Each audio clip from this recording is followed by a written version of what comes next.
All right. Theoretically, we should be on. We should be here. Hello. Can people hear us? Might be a little loud. Please. It's peaking. Let me fix that really quick. Well, we have gain on here too. Is that? Oh, that's all the way down. Yeah. Okay. That might be better. A little tricky. All right. I'm doing nothing until people tell us that they can hear us and that it sounds okay. You are on. You are on. We have a you are on. There we go. We're on, but do we sound okay or do we need to be adjusted? Here we go. Hello, Phil and Frank. We Hi see there. people. Hello. Hi. Oh my Hello. goodness. Welcome. Okay. You can hear us. Fantastic. We just have one mic right here, so we're trying to figure out how to make this work with the group. Sound good. Great. Yay. Okay. Welcome. Folks, Yeah. Welcome from Emeryville, California. Welcome to the 2024 VGHF charity auction. Yeah. Featuring stuff from Limited Run. Yeah, all kinds of stuff. Also, 2 things from us that are at the very, very end.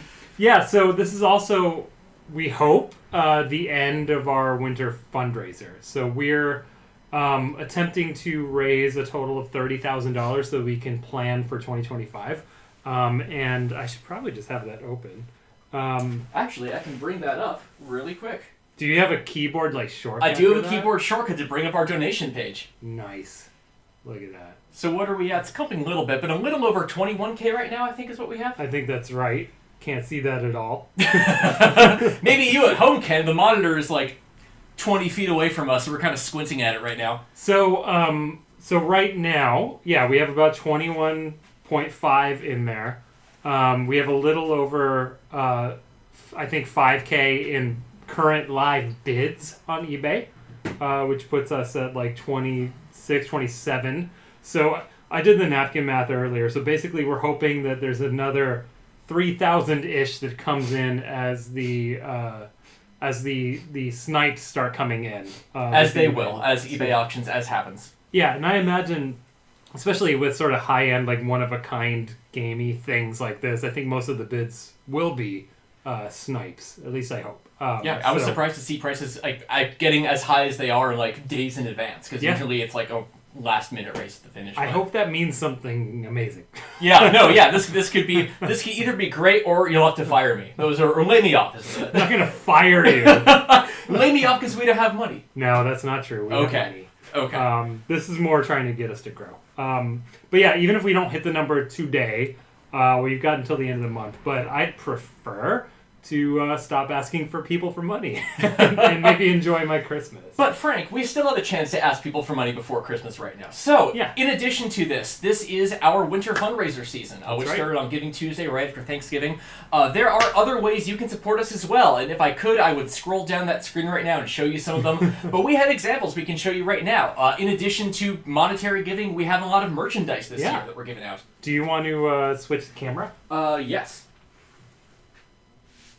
Did that? No, I didn't do it. There we go. I gotta fix something, but... So you want to fix something over there? Oh yeah, I just gotta fix something on my end. Cool. I didn't really plan to be a salesman for this stuff right now, but let's do it. So in our gift shop right now, gamehistory.org/donate, you'll get a good menu of everything that we're offering. This is actually probably... No, you know what? That's my favorite. I'm going to save it. So, all right. Let's do our second favorites. So I had this idea probably years ago now, actually, that it might be cool to license older video game art from their rights holders and do gallery-style fine art prints. I don't know that that's something that the world's ready for, but I thought it'd be kind of neat, especially because in our archives we have a lot of vintage film, oversized film stock that's good enough for doing larger prints. So I shot my shot and asked Atari, can I have a free license for 2 pieces of art temporarily? And they said, yeah, we're happy to support you. So we have 2. These are slightly unfinished test prints, but they more or less represent the final product. So this is, and I'll just bring it up closer to the camera, but this will give you a good sense for the size. This is a reproduction of the original art for Missile Command that looks like it might be out of focus, unfortunately, but... That's a very particular camera. Yeah. I mean, if it's back here, it's probably back in focus, right? Yeah. Well, I can come back there. But, yeah, so this is, a reproduction of the original work, which was, I mean, if you've ever seen the box, it is kind of, cropped. And so it was drawn that way with the missile coming out and stuff. Well, I think it's fun, and I know it's out of focus, but, we kept the little paint splotches and stuff along the edges. Andrew, thank you for buying one. Thank you so much, Andrew. The quality of these things is really, I don't want to do a Missile Command joke, but it's out of this world. Wow. I guess they don't go into space in Missile Command. It just feels spacey. But these are Z-Clay prints, or G-Clay, I believe. I always pronounce it Glycine because I never looked up how to say that word. Gickley. And this is done actually by a local vendor here in Berkeley, who's been doing this for like decades. Berkeley's Z-Clay. But like I said, this one's not quite final. Something that's a little different that I'll just point out really quick is, you have like this like pure white space on here. That's not in the final one. The final one, kind of extends out the canvas, so it just looks like it's one distinct piece. Oh, Play History says Missile Command is set in space. I always assumed it was like a more direct Cold War Earth analogy. I thought so too. Can we both fire ourselves? But we have more. It's not just Missile Command, folks. Yeah, the other print. So when I talked to Atari about this, I just wanted to do like a print. Honestly, I'll just say this sort of behind the scenes. We had a really nice piece of film for a promotional piece for the first Bubsy game. And I was like, oh, Atari owns Bubsy. Let me ask if I can do like a Bubsy fine art print that probably no one would buy, but let's try.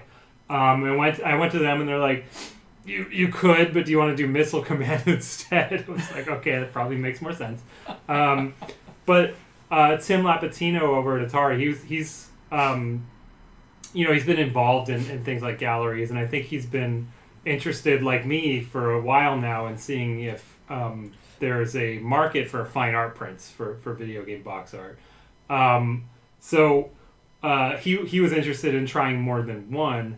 So what we discussed was, well, let's do one that's like a game people actually know and care about, like a franchise play, and then let's do a second one that's more of a wild card just to see if anyone wants it. So the wild card we ended up doing was a game called Sword Quest Waterworld.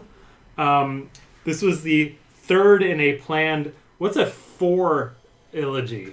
Quadrilogy? It's a quadrilogy. That's a real word. It's like the ActRacer quadrilogy. Not ActRacer, Soul Blazer, whatever. Yeah, there you go. So this was meant to be the third in a quadrilogy of Sword Quest games. And this is a famous series for having real-world objects that you could win as part of a larger contest. For example, the winner of the Water World contest at the end would win the Golden Crown depicted on here.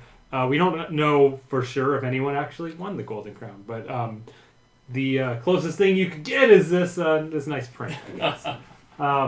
I think I saw a question up there. There was a question about, we can interrupt the prints really quickly. One of the other ways that you can support us this season is we're doing gift subscriptions to our magazine mystery box. That's right. And the question was shipping to Canada. Can it get cheaper? No. Unfortunately.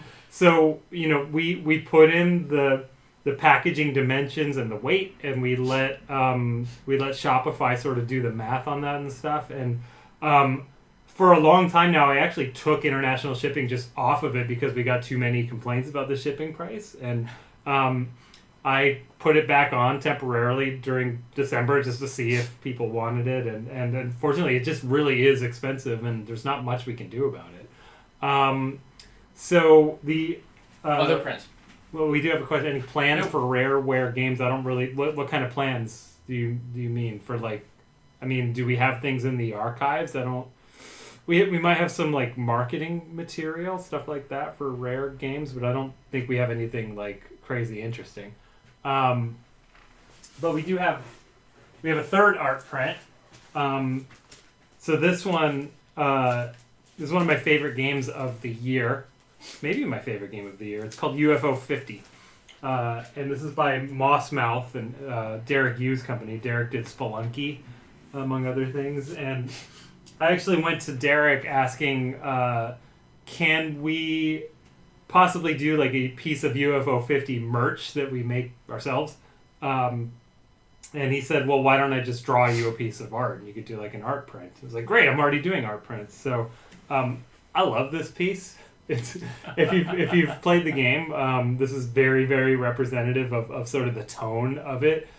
He wanted to do something that was kind of reminiscent of like vintage marketing art from the era that UFO 50 would have been.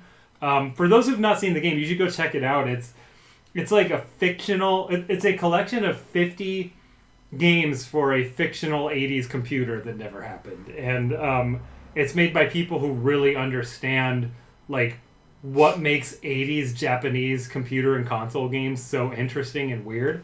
And like everything is just very like... Man, it's like... You can track things like the fictional sound drivers being like used in future games and stuff. I love this because it is fake history that is benefiting real game history. Right. Well, it's like the fictional story behind the project UFO 50 is that they found like software in a storage unit and restored it. So it's like it's a game about video game preservation. It just happens to be fictional. So I really like the idea that their fake video game preservation story is now benefiting real video game preservation. So and Daniel, yeah, the colors are great. It's the same printing we do for the Atari poster, so it is a fine art print. This is like something you would get from an artist. I mean, it's about as close as you can because it was made by the artist. It is printed on fine art paper. Yeah, and this is one, I didn't mention this, the Atari ones are hand-numbered and limited. This is one where I just didn't know what the demand would be, so we just didn't bother limiting it. Well, probably limited in terms of, like, not printing them forever, but as of now, they're just kind of open orders. So we are also, at the end of the auction, the last two items, we have the number ones of both those Atari posters that are also included in the auction if you want to get, like, the super special Missile Command. Yeah, actually, that came from talking to Travis Brown on our team. Oh, yeah. Like, he's like, if I order one, can I get, like, an early number? Can I get number one? And I was like, oh, right, people care about that. We had a meeting earlier today about some of the library tech stuff, and he was like, yeah, I want to bid on that Missile Command. So. Okay, all right. Yeah, I did tell him, because he did put it in order. But I was like, okay, well, if you win the auction, there's still time for me to cancel your order. So go for it if you want. So then... this is all the stuff that Limited Run donated to the auction, and this is stuff that starts ending in about 15 minutes. 14, according to that clock right there. 14 minutes, pardon me. But I'm not sure what to do in the 15 minutes interim. If you guys have any questions or anything, go for it, but in the meantime... We can also talk just kind of an overview of what all we have here, because a lot of this, it is pre-production or test printing stuff or things that Limited Run did put out into the world. I'm trying to think of an example here that we can pull out. For instance, we have a couple things here. These are some of the Xbox test discs that were used for testing the disc manufacturing process for some of their games. Yeah, I think so, yeah. So we have here, you probably can't see it super well, but that is the test print Technicolor disc for the Lollipop Chainsaw re-release for Xbox. So we have a variety of those. We have some merchandise that was only given out as part of press kits. Like, we have a little thing here that's the Limited Run when they did their re-release of Tomba. Tomba? I always said Tomba. Tomba, okay. Well, not only does it include a little mock PSM talking about Tomba, but they also have this beautiful little bag. And I think this was never part of the retail game. This was for press only. This is for press only, yeah. Some things like that, like the plunger, I believe, is also press only. Yeah. Go for it. The Plumbers Don't Wear Ties plunger, which... I've never touched this before. It actually seems like it would be functional. For like a small toilet, but it does appear to be a functional plunger, though. Wow. So if you sink plunger. If you want a rare piece of Plumbers Don't Wear Ties merchandise, you can get that. Question about shipping to Canada. We just don't do shipping fulfillment stuff ever, and I'll just be honest, I got a little bit overwhelmed trying to figure out international shipping on eBay, so and I just didn't have time to fix it, and solve it. So we made all the auctions US only. One of the services you could use that was recommended to me was MyUS. I think it's myus.com. No, unfortunately, directly from eBay, we're not providing international shipping, just US.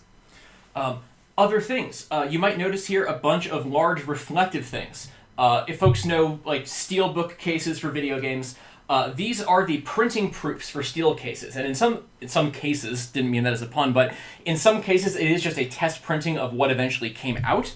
Like I think we have back here, I love this one. This is the test printing for the Quake steelbook. You probably can't see that super well, but that is a beautiful looking Quake logo. If you are, oh yeah, it's very hard to get that. You can kind of see it right there. If you are a boomer shooter person, this is a real good one, a little piece of history. But there's also rejected versions of some of these. We have some test prints that ended up not being used. I think we have a Rocket Knight over here that I think that was rejected. Well, yeah, I mean, it's very close to what they used, but as far as I can tell, it really is just that, what was it? So, there's actually a production note on it. It says there should be no metals showing on this panel. So, I think it's just that, the final version, these are solid colors, but this version, they kind of let some of the metal shine through. But then there's also ones like this. This was for the recent Contra game that came out on Nintendo Switch. I think they said, there's a note that said this one was rejected for being too subtle, which was interesting, where it's just kind of the glyphs of the parties involved. I don't know enough Contra lore to know exactly what those are. That looks like the thing that you pick up the weapon from. But yeah, a lot of those, which is cool. A lot of things from Limited Run does a lot of collectibles. Like we have a bunch of their test prints for cards they were doing. If you're someone who's really into the Limited Run cards, we have, I think this caught a lot of people's eyes online. Shantae coins. Well, I was going to say before the Shantae coins is this. I want to be clear. This is a prototype of the re-release of Gargoyles. This is byte for byte identical, I think, to what's. It should be. I didn't dump it. I should have. Okay, but this is not a production version of the Gargoyles game for Super Nintendo. This Genesis or Super Nintendo? It's Genesis. Okay, sorry. And it's very similarly to the test discs you were talking about before. These aren't development prototypes. These are tests to make sure that the final code actually runs on hardware. Yes. And I'm just kind of realizing that I didn't really talk about why I find these discs interesting. They're not interesting from a code perspective, but what you might call prototypes of video games physically don't exist really anymore outside of this, right? So it's remarkably rare these days that a member of the press would get a disc in the mail to test a game. They just get codes now. Mm-hmm. So I don't know. There is a large collector's market for physical prototypes of games, and I feel prototypes, I hate that term for this kind of thing, but prototypes of this era are probably going to be really rare because they only seem to exist for manufacturing testing. Yeah. And outside of Limited Run, giving these to us, I don't think I've even seen any for Xbox Series stuff, for example. Yeah. Go ahead. Like I say, other prototype things that they produced. Frank mentioned this one earlier. This one has gotten a lot of folks' eyes. It is a test printing of a gold coin. We have two of these that came with one of the recent Shantae games. I forget which one. Yeah. There is a coloring mistake. Her arm is a slightly wrong color on this, and Shantae collectors are very excited about things like this. Last I looked, that was the highest bid we had, but I think it was surpassed by the Castlevania Steelbook, but it was 300 a piece for those right now. So I saw a question earlier from Amanda. What's your favorite item here? Easily. Yeah, mine too. This guy right here. So people who are fans of David the Tentacle, Emmy, I saw you in chat.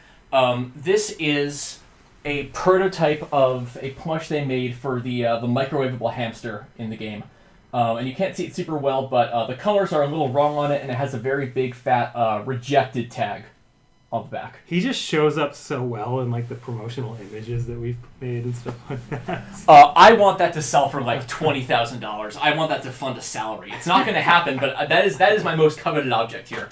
I think the actual coolest thing is the System Shock. Oh yeah, that's a good one. I don't know System Shock, but this figure was never released at all, right? Because there is a metal figure It comes with a mutant figure. Yeah. Right. It comes with a different character, a mutant. But this character, whatever it is, I've never played System Shock. Is just something that was never produced in any way. Yeah, this guy's actually from the remake of System Shock. And I looked it up. That's a cyborg mantis, but that's a new character they added to the remake. Got it. So that's the only merchandise probably ever going to be produced of the cyborg mantis, and that's the only one, as far as we know. Yeah, and then there's also like 3D test prints of the gun from Dead Space. Right. If you want to steal this auction, not a lot of folks are jumping right now for the Dead Space prints, but if you want to support us and not spend $100, get yourself a Dead Space 3D printed gun.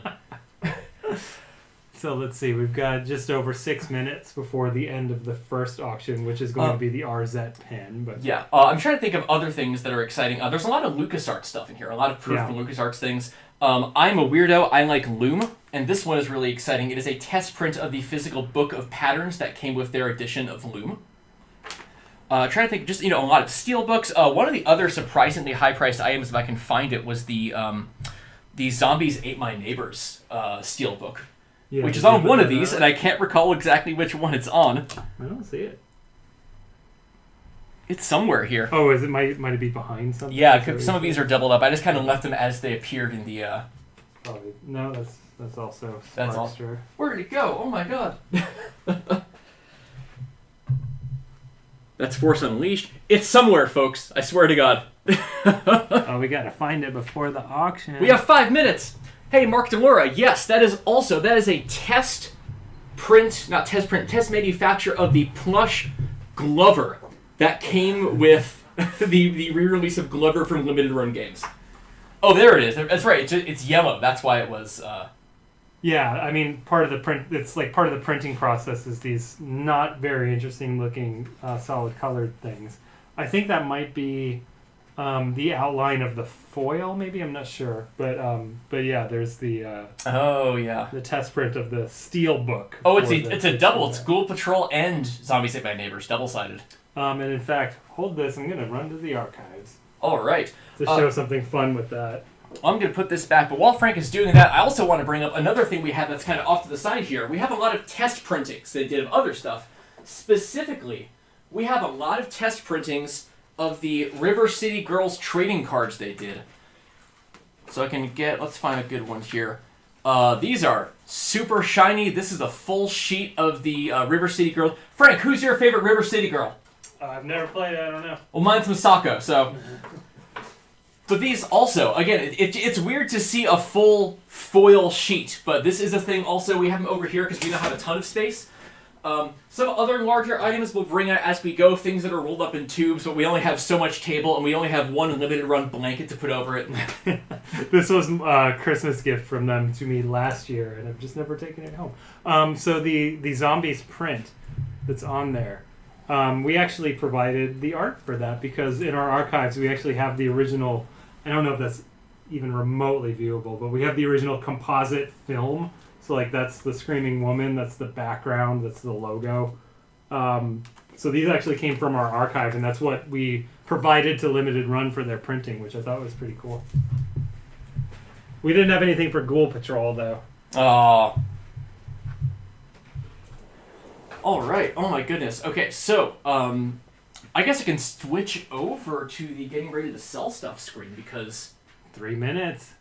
Oh, that didn't work. 1 second. Oh, that's when the first auction ends or begins? Oh, wait, no, it ends. Right, it ends at 6. Yeah. All right, let me adjust this real quick. Oh, goodness. Oh, God. I'll make this work somehow. Oh, that's right. I need to use the keyboard. Tech issues. Whoops, I have to do item window. There we go. OBS is the process.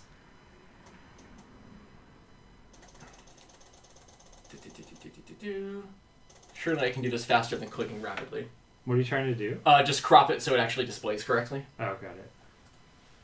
There we go. Okay.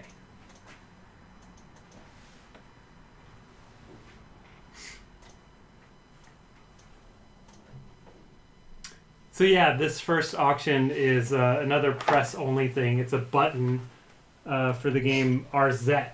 what's the full name of Arzette? Arzette, the Jewel of Faramore, which is another game of the year for me. I don't play a lot of new games. I've played maybe 8 this year, but Arzette I really loved. It was a love letter to the CDI Zelda games. I actually found out later that it was the same person who made unofficial Windows ports of the CDI Zelda games. And made them actually play okay. Like, they found the game in there and like rescued it from the jaws of defeat. I actually found that Arzette, for me, was a large tutorial for playing the Zelda CDI games, which I then went and played through. But Arzette is maybe my favorite genre of game, which is a single-player, goofy, dumb thing that is over in less than 10 hours. You just get in there and you play it. I think my final time on it was like less than 6 hours. And I think a lot of people, when they look at like time to complete stuff, they want it to be higher. I want it to be lower. I will easily pay you. I mean, that fits a thing about wanting to play shorter games that are worse or whatever the other thing is. That's exactly... Yeah. So Arzette I highly recommend. Arzette is a game I think published by Limited Run. And this was part of a press kit of some kind. I don't know what else people got. All they sent us was a button. And you can't see it super well, but it is a little shiny and foily in its coloration. It's beautiful. And very difficult to photograph, as you can tell from the... There's not a lot of... I don't know if there will ever again be Arzette merchandise.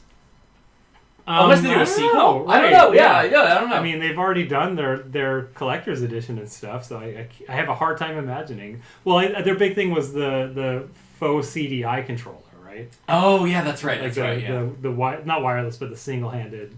Maybe it was wireless. I don't know. Okay, we're hitting the end. The snipers are locked and loaded, possibly. May, you play Persona games all the time. You love 100-hour games. What are you talking about? All right, I'm going to go over here and make sure I figure this out. 1 second. All right. Looks like it is ending.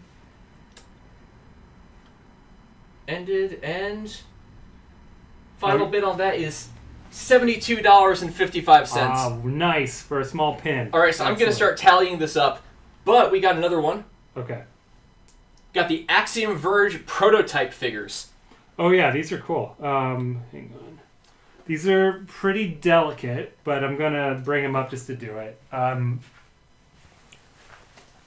if you're interested, I recommend actually looking at the eBay photos. But these are hand-painted prototype figures. If they're not in their little like sleeves, they just come apart because they're prototypes. They're they're not meant to be played with. I think this one's not even painted at all on the top, and then she's not connected even. But that tends to be what like action figure prototypes are like. So I think it's one of the cooler items on here. It's not been getting a ton of attention, so I don't know if that's just due to like the popularity of the game or something like that. But yeah, 50 seconds left on Axiom Verge prototype figures. Folks, it is going to be like this for the next hour and a half. There is an auction ending every 2 minutes. We're just going to keep going. This is your chance. If you want to bid, there is a link in the description. This is your chance to bid if you want to. We're talking about game length. I am playing Metaphore Rifantasio right now. How do you pronounce that? Metaphor Rifantasio or something. Rifantasio! I like to do it Italian style. Metaphore Rifantasio. Luigi, I shoot to the CEO. I played the Metaphor Rifantasio. My last name is Italian as heck. I'm not. But my last name is. I'm going to open it on the app so I don't have to stare at the screen. All right, 8 seconds left on the Axiom Verge figures. Anyone jumping in on that? Looking unlikely. Looking like someone got a steal on some prototype action figures. All right, looks like 61 is the final price on that one. All 61. Right. Up next. Up next is our highest price thing so far. Up next is a big one, yeah. So this is a steel book. You got it? I'm just moving myself here, but I'll pick it up, yeah. Okay. This is a proof of the steel book for the Castlevania Advance Collection. Is it both of them in one lot? I forget how we did it. It's a Nintendo Switch. We have two, and I can't remember which one is... You can tell by the font, I think. Oh, I can't tell which one is which. One of these, it's the Switch one. And that is a very large amount that's on that, so But yeah, this should be more or less identical to the steelbook that comes with the game. This was just used as part of the approval process. Do you want to flip it around even? Oh, yeah. To show the back from the vendor. So this should be just identical, but not folded or anything. It is, Phil, you can probably attest. It's a very sturdy piece of steel. Yeah. I probably shouldn't do that, but it's probably fine, and it makes it's a very steel. Cool sound. It works. What was I trying to say? All right, let's get us back in focus now. All right, just over 30 seconds left. All right, what did that last one go for? I didn't tally it up. I don't know. Oh, okay. Well, it's too late. It was I can't remember. All right, hang on. $61. $61. Great. Okay, just keeping track of how much we're making. All right, figuring this process as we go. But all right, here we go. 10 seconds, here folks. Here we go, snipers. Shoot your shot. Maybe no snipers on that one either. That's okay. Boom. So did it end at the $411 and $66. Excellent. Thank you so much, whoever you are. All right. Okay, so up next is Clock Tower. The first of our test discs. This is for Clock Tower Rewind. I'm familiar with Clock Tower, not with Rewind. Is this a remake of the first game? I'm not sure. I assume that's the name for the whatever repackaging of it, but okay. So just again, for those who missed it, these test discs are used as part of the manufacturing process. So one in the collecting world might consider this a prototype. But this is the final game. It's not like a pre-release version of it or anything like that. It is the final game. It just doesn't have the art on the front, essentially. But it is sort of a look into the manufacturing process for discs. And as I said earlier, it's a really rare example of a prototype, quote-unquote prototype game from the current era of games, because everything is more or less digital at this point. But cool. Just over 30 seconds left on that. Adam says, don't forget eBay's 75% fee. It's a little bit exaggerated. But we're not counting their fee toward the total. Everything just goes in the meter. And we understand that, yes, it's going to say 30,000 at the end, but realistically, it's probably going to be more like 29. Simon, don't call him hideous. He's beautiful. All right, no, Simon the hamster did not sell. 10 seconds left, folks. Oh, we seen some bids coming in. Up to 117. Ooh. This one's spicy. We got some snipers. All right. Oh. 148.49 is what I had. Is that what you got? That's what I got. 148.49. Cool. Let's confirm that. Yes. All right. So this is a Contra Anniversary Steelbook proof. It actually is two pieces.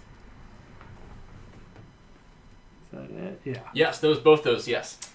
Was this inside and outside? I'm not sure. Oh, yeah, it is. Yeah, because you can see the cutouts. I can bring them up. Yep, let's bring this into focus. Oh, that is the other way. There we go. Yeah, it's good enough. They're a little dim, but it's in focus. Yeah, it's hard to get light on them. My light source is over here. Ooh. But yeah, again, these are proofs of the steelbook. So they're flat, but they are the same material and everything. But you can kind of get a good sense of the production process for these things. And again, there's sort of a letter on the back, mirrored image is how that works. Yeah. And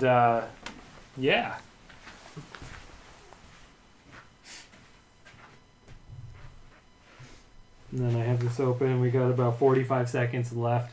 45 seconds. I'm just repeating things you say to be enthusiastic. Just keep hyping. Repeating. 45 seconds! John, sorry to distract you. I'm glad you're distracted, though, because I'm a little bit self-conscious. I've never tried to carnival Barker through a set of auctions before. This is a little bit of a new experience for me. Drew Carey, when he does the prices right, he has a sign in his office that says, Friendly Carnival Barker. Is the energy he goes for. All right, just under 20 seconds left. Phil, you want to repeat 20 seconds? 20 seconds! 20 seconds. Thank you, Phil. This one's over 200, folks. All right. And then snipers tend to come in the last 5. There we go. A little bit of a snipe. Tiny snipe, 255.87. That's what I have, 255.87. All right, now we're moving on to... I don't know if anyone noticed. These are... Yes, they're in alphabetical order.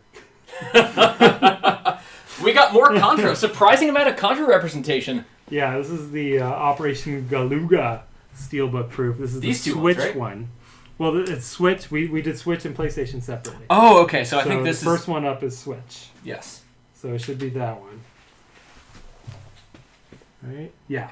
Yes. Because Switch has that like very telltale font on the spine, I think. So this is the one that was rejected for being too subtle. That's right. I don't know what that means. I haven't seen the real one. But it doesn't say Contra. It's understated. It is it's a gradient and the logo. Yeah. It's for the I don't know. I don't like hot topic kind of game merchandise. I don't like just like I have a shirt that just says Halo 3 in huge letters, and that's not my thing. This is the opposite. The imagery, yeah. I mean, that's true of our merchandise as well. Like, we do sell a shirt that just says the Video Game History Foundation, but the main one that we push is just the 3 shapes on a nice circle. I kind of wanted it to look like it was like a record label logo or something like that. Yeah, just like that subtlety. And I don't want to wear a T-shirt that says video game on it. Personally, I don't know. Video game. But if you are a Contra person, that is a classy, subtle Contra steelbook. In addition to being part of this game. Yeah, and I think that all the stuff would look actually pretty nice in a frame on a wall, which I have to imagine a lot of these will end up on a wall somewhere. But what else are you gonna do with the steelbook? Makes sense. Fold it, put it around your game. Make your own like makeshift steelbook. Just crunch it together. Alrighty, just under 8 seconds left on this auction. And looks like no snipers on that one. $95. Also, hey Machide, how's it going? Welcome. $95 for Contra. All right.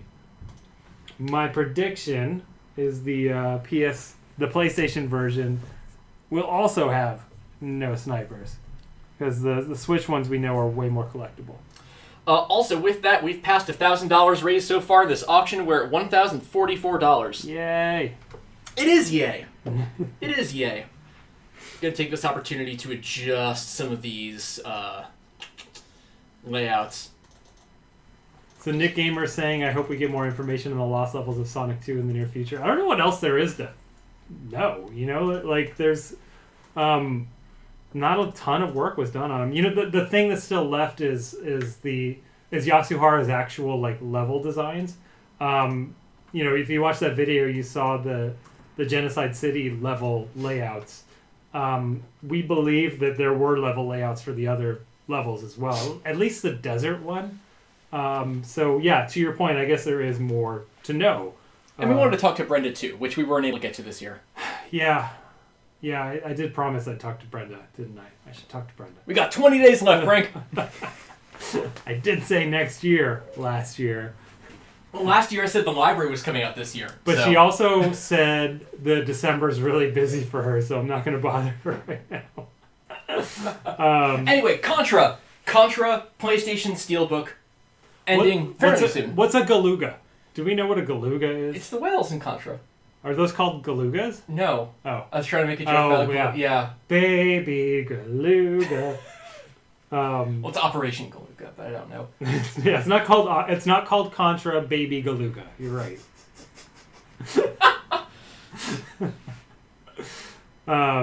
Let's see, anything in chat? Not so much. $89 on that one. All right, 89. Oh, the star of the show is here. Oh, folks. Right. You wanted this to go for $10,000. All right, why is it not switching over? 1 second. Oh my god. There we go, folks. The Day of the Tentacle rejected hamster. Yeah, I looked this up. Apparently, this is something you can microwave. Really? Yeah, it's like a microwave, like. Oh yeah, it's heavy, like it's filled. Yeah. So that's really good swag, like an actual microwavable hamster. Oh, I just saw a bid come in, or felt it, I should say, because my eBay alerts vibrate at me. You could take the rejected sticker off and put it on your forehead. It's not a use they had in mind, probably. When Robin was doing product photography for us and was taking pictures, she was like, "Oh, should I take off this projected sticker?" We were like, "Absolutely not." No. That's the star of the show. If you don't pay $1,000, he's gonna die.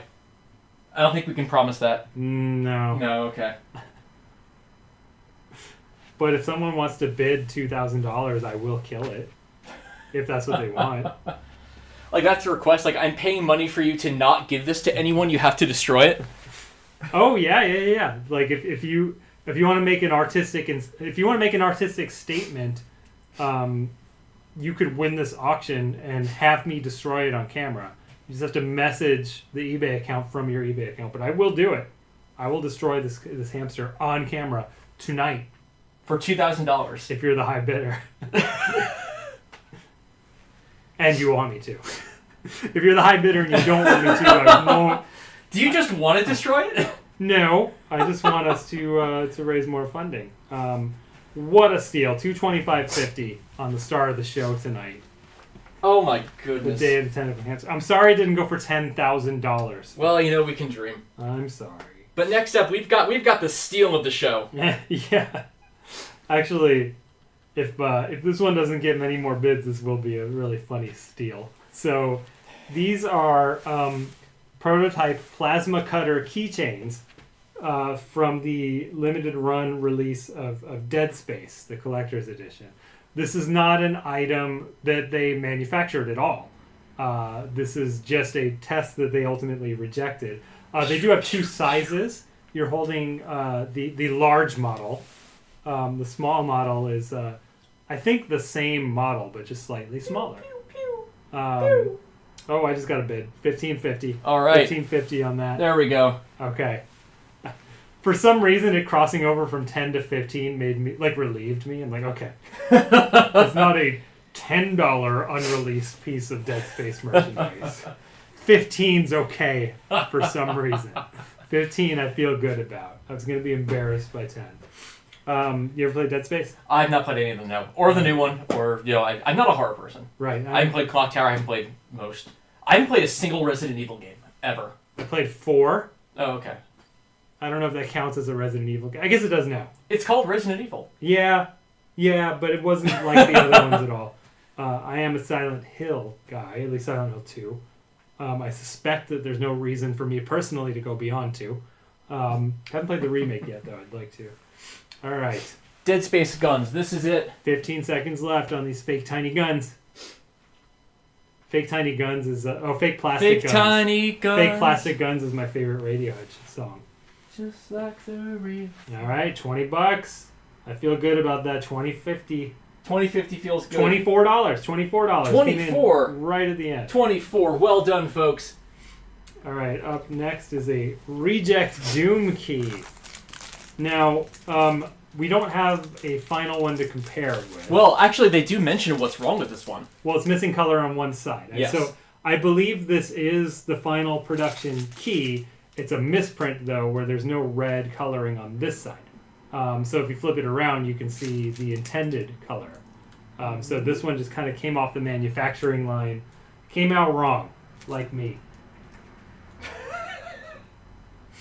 Man, Doom Eternal, I couldn't get into it. I tried. I don't think I'm good enough for Doom Eternal.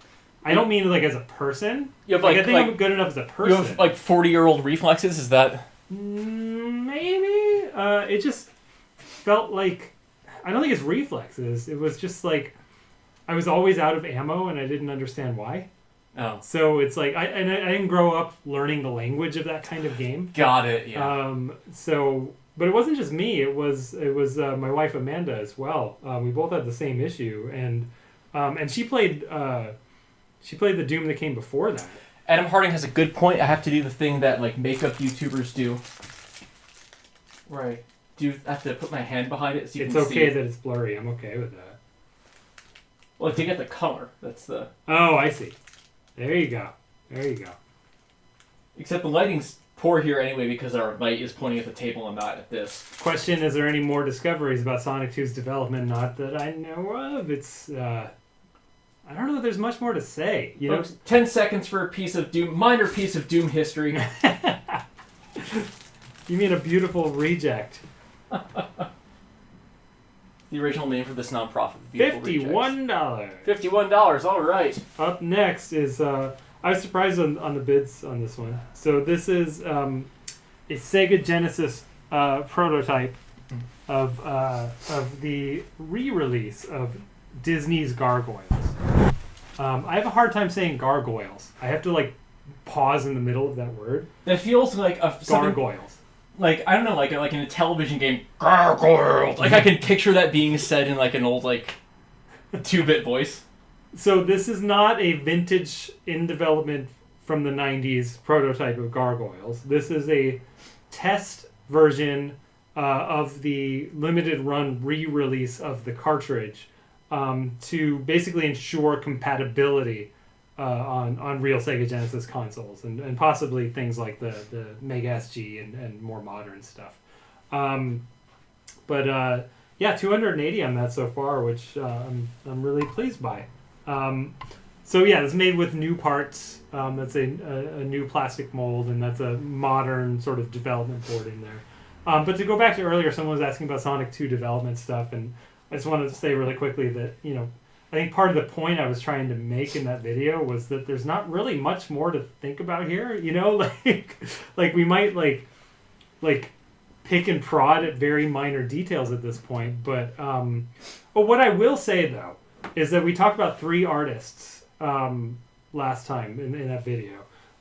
Which I'm going to pause on that point because we're about to. We got 20 seconds left on Gargoyles, folks. We're going to watch this end. We're going to go to the new thing, and I'm going to talk about Sonic 2 a little bit more because I can talk about Sonic 2 all dang day. Thank you for coming to the auction/Sonic 2 discussion.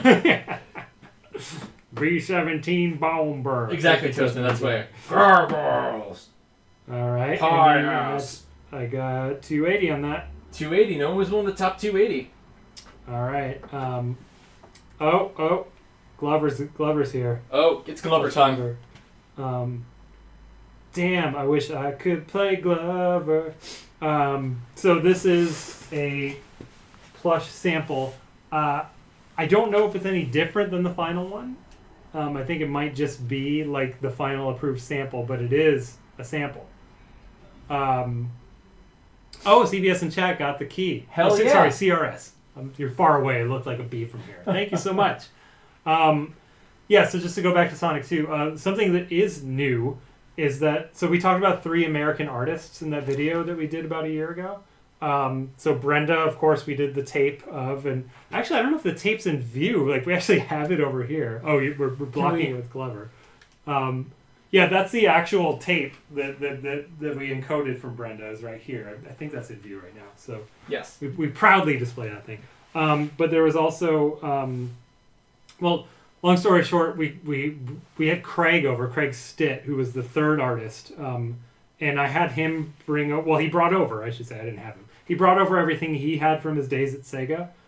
So there's nothing new like Sonic 2 development-wise. There's some new stuff for like the prototype that he did later of a game called Segapede. There's some new like concept drawings and stuff that people haven't seen. But what I will say is that at this point, we have digitized everything that the 3 American Sonic 2 artists took home. So like any physical material from that American staff, those 3 artists, has now been digitized. And that stuff will be in our library. 10 seconds on Glover, folks. Craig's stuff will be in our library when it launches. Not when it launches. We still got to work on it. Oh, okay. It'll be there later. 207.50 on Glover. 207.50 for Glover. All right, next. This one I felt could be a wild card. Because on the one hand, Grim Fandango is a classic. It is. I, at one point in my life, considered this my favorite game of all time.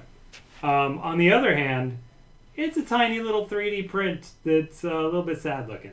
So, like I said, wild card, but this is a 3D test print of the Bone Wagon, driven by Glottis. There is a Bone Wagon that came in the Grim Fandango Collector's Edition that limited runs sold. It didn't look like this. It did, but it had colors and wasn't all drippy looking and stuff. This is just the test print that they made for like final approval on the size and the shape and stuff like that. Also, there's a question from As a Matter of Law in chat about whether we're auctioning the Earthbound floppy. We are not auctioning anything from our collection. This is all stuff Limited Run gave us specifically to auction for a fundraiser. Yeah, I mean, when you run an archive like ours, you when you take things in, you question what's the best use of this. And once in a while, it's like we should just sell this, but that's not something we would sell. That's something that is an historic artifact that I think is worth like keeping within an organization like ours. Also, it's a part of our history at this point. You know what I mean? Like I think we're attached to it. So I don't think we'll ever de-accession and sell that. Star Slide, that's a good question. Does Glover have bones? Like, are there bones in the fingers of Glover? Like, canonically? Yeah. This 3D model has a lot of bones. The test print does not come with bones, though. There's no bones. There's no bones in that Glover. I can't speak to the actual, like, lore of Glover in literally any way. It's going $51 for the little bone wagon. Ring the bell. All right, so we haven't talked at all about some of the really cool things we have here, which are vinyl test prints. So this is the Jurassic Park one. Jurassic Park, which this one? I can't recall. Oh, we can't tell. Okay, hang on. There Jurassic we go. Park Volume 1. Yes, so Limited Run does vinyl release of game soundtracks. Oh, it's a 2 LP set. Yes, these are the test printings for the Jurassic Park Volume 1 soundtrack that came with their re-release of the classic Jurassic Park games. So for those who just love Ocean's music, if you want comic bakery in vinyl form, this is the thing for you. But no, genuinely, like there was someone message us that is part of like a game vinyl collecting community. Yeah. Like I think this is going to be identical to the final version. But, sure, but it's a test pressing vinyl, which in the vinyl world is a huge thing. Oh yeah, and it says in the back, it's got like little notes for the manufacturer that says test pressing. Here are some things to take under consideration for the review process. So this is, again, it's that word that we don't like, but it's a prototype. It is a prototype print of a. It's like the Gargoyles. Oh, and I did write the word prototype in the title. Right. I did. This is prototype music. Are there any bones in there? No bones. Okay. Well, Jurassic Park. No bones about it. Oh God. Okay, I wanted that to be a pregnant silence. Thank you for participating. All right, so we've got 20 seconds left. $97 bid on that. All right. That's another one that could surprise us potentially. Vinyl collectors can be a little strange in terms of like, okay, if you buy this, you're strange in the good way. It's a good strange. We'll send you a certificate saying you're strange if you bid on this. All right, 124.41 on that. 120. How much again? Sorry. 124.41. I can give you the total at the end too. But okay. Then I'll stop adding up. Okay. Okay. Next up, okay, this one. They sent us a bunch of test prints of trading cards. Wasn't quite sure if they had in mind that we should do like auctions for each of these individually, but I put them all in one auction, which might have been a mistake. So let my folly be your profit potentially. There's some Shantae stuff in here. One of the large size Shantae cards.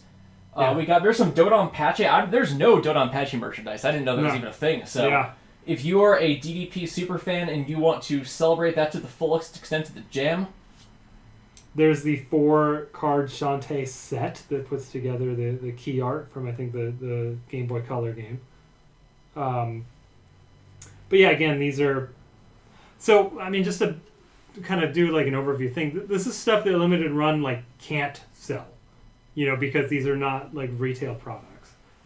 So this is actually the third time that Limited Run has helped us out by allowing some of these prototype pieces to be auctioned in our benefit.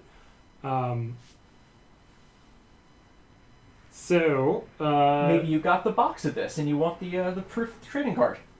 I think these are cool. All right, 28 seconds left. $154 for. I think there's like 24 cards in there. I don't remember, something like that. That number comes to mind because it's the eBay like limit on amount of photos, And so I believe that I hit the exact limit and I had to scale back or something like that. But, got it. Where did I put my keyboard? It's somewhere. That's right in front of the monitor. That's true. That's a place where it makes sense to go. 1 second left. 203.50. Ooh, there we go. 203.50. All right, next up got another one of these test print discs. Yeah. This is for Lollipop Chainsaw Repopped, I think is what they called the re-release. Or, let's see, Repop. So this actually is also, as like a film nerd person, this is fascinating to me. This is what the Technicolor company does, like manufacturing things like these. This comes from Technicolor's plant in Mexico. There we go. You can see that a little better now. You mean they don't provide proprietary color film to the movie industry? It's really cool. I mean, I will go on the record. I'll eat crow and be like, I was someone who was really excited about the Xbox One and like went all in on the Xbox ecosystem last generation. I don't have any physical Xbox games. This is you could like they didn't even do these until recently. Like this limited run did not do things through Xbox for a long time. That seems like in the last year or two. Well, yeah, I remember it kind of being one of those things where it's like Sony and Nintendo both had processes in place to do small runs, and Xbox didn't, and apparently they and Limited Run figured it out. Well, I think all physical game runs are limited runs at this point now. That's probably how they figured it out, actually. So, it looks like Dumbsville mentioned our fundraiser. Thank you, Dumbsville. I don't think you're watching, but I know you can feel my thanks. It's Dumbsville over here, too, right now. Toastman Jack is willing to buy a Technicolor shirt. I don't think we can legally do that. Maybe that's the next thing we license. Hey, this year UFO 50, next year Technicolor. When the Wizard of Oz goes into public domain, we'll license Technicolor. I just got a bid, 147.50. Oh, 10 seconds left. Get those snipes in. That was someone who doesn't use a sniping service, but was attempting a snipe manually. All right, 3, 2, 152, 203. Whoa! Nice. Lollipop Chainsaw. All right, up next is another piece of LucasArts. We got the Loom book. Yeah. So this is the. I'll let you hold this one up because it's sure. a lot of detail. So I actually haven't touched this yet. This is the book of patterns for the game Loom. This is something that originally came with the original game. But for, it's been out of print since 1990 or whatever. But they did a reproduction for the limited run collector's edition. So this is like the proof that they got for that book. And the Book of Patterns, if you haven't played Loom, it's a game where you don't have like an inventory. You collect spells that your staff can do. Loom Eternal, yeah. And the Book of Patterns that came with the game was basically a book of all the spells that your staff could theoretically do, but it has a bunch of stuff that has no bearing in the game in it at all. So it's kind of a neat relic, and I don't know, like it. For me playing Loom, I really appreciated that there was this sense of like. There's more to the world than this game because there's all these other spells that what are they called? Threadbearers, I think, that like the little hoodie guys could do that you never learn in the actual game itself. So. I just think it's cool. It is a test print of a reproduction of an official old piece of merchandise. It's a little convoluted path there, but LucasArts fans, this get this. That was the end of that phrase. Also, Loom's awesome, so play Loom. Ask people about Loom. Loom's a game you can finish in about 3 hours, which, as you know from my love of Arzette, is something that I love. 1 second to go. We love short games over here. $86. $86 for the Loom. All right, next up. And Night Trap figurines. These guys are a little fragile. Yeah. So these are prototype action figures that came with the collector's edition of Night Trap.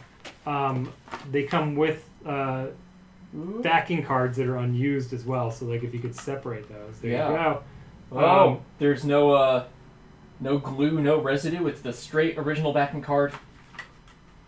So again, this is something that would have been used as part of the approval process, and ultimately the figures look identical to what came out, except these are hand painted, as far as I could tell, prototypes before they went into manufacturing. You also can't see it. This guy is kind of missing joints in his body. Like his arms don't really do so good anymore. So Scout from TF2 saying we should live stream more, and I'd like to hear from them or anyone else if you'd like us to live stream more. Like, what is it that you want us to do? Yeah, this is a relatively new. I mean, we've done events before, or like we've done premieres of videos, but yeah, for like streaming as VGHF is a relatively untested thing at this point. Yeah, I mean, it's something that obviously is, comes up at least once or twice a year. Like, oh, we should just get on Twitch, and it's like, well, I don't know what we do on Twitch. Like, process metadata. Play Fortnite. Yeah. Yeah. I mean, a lot of my day is just like writing emails and stuff. You know what I mean? I don't know how to like stream doing my job, and I don't think like playing games is really like our thing. Like we can. Yeah, I stream on Twitch outside of this, but like. Yeah, as an organization. And I'm not saying that to dismiss the idea. I like genuinely want to know ideas from y'all. What do you think we should stream? Okay, 140.50 is the final bid on that. Pretty good. All right. Again, alphabetical order. So on to the next Night Trap. Oh, what's going on my keyboard? Oh, no. Oh, I went forward too many. Well, in the meantime, there I'll we hold go. This up. This is it's like a cover sheet mock-up for Night Trap. I'm not sure, they didn't tell us like what this was used for. This might have been like at a trade show or something. They were displaying this before the game was done or something. It's like so that. tiny. Yeah. It's a little mini case. Does not come with the game. No, it does not come with the game because it's just a mock-up. It's a mock-up case before the thing was done. It even has the rating pending logo in the corner instead of there. If I can get that on camera. Oh yeah, that is pretty cool actually. Yeah. I have a friend, Josh. Josh, I don't know if you're watching or bidding, but you said this was the thing you wanted. I hope you're bidding. Although I think you put in your bids ahead of time. Stream highlighting things from the archive is a good idea. Yeah, we've talked about, I mean, we're starting to eye what happens when the library launches in impending future. Soon. That's soon the trademark, but part of that is we do want to make more videos about the content we're doing, and maybe we've discussed the idea of doing like an open office hours thing once in a while as a concept. Yeah. I think part of the hold up too is that like it does take time away from doing our job. And like it doesn't need to make money that we stream, but it needs to serve a function if it's taking away from our jobs, you know what I mean? Because like there's 2 of us running this whole dang thing, which is not enough of us. So it's been really hard to do like fun extracurricular stuff like streaming. All right, bids are coming in. $50, $52. All right. Just under 10 seconds to go. If anyone's using a sniping service, that comes in under 5 seconds typically. 71, 81. Oh man, $81 on that. 81. All right. All right. Finally, next up, here we go. It's not finally. There's more. Well, finally, in that I accidentally jumped to it earlier. Go ahead and take this up. This is the piece de resistance for some. Practical. Steel books, whatever, you're going to frame that. This is something you can use if you have a really small toilet. Or a sink. Could be a sink. It's sink size, yeah, that's true. That's a good point. We haven't tried to use this. We're not sure if it's a functional plunger. For $1,000, I'll try to plunge the hamster. No, you can't. That's someone else's hamster. Oh, that's true. Yeah, okay, if I get permission from them, I'll plunge the hamster.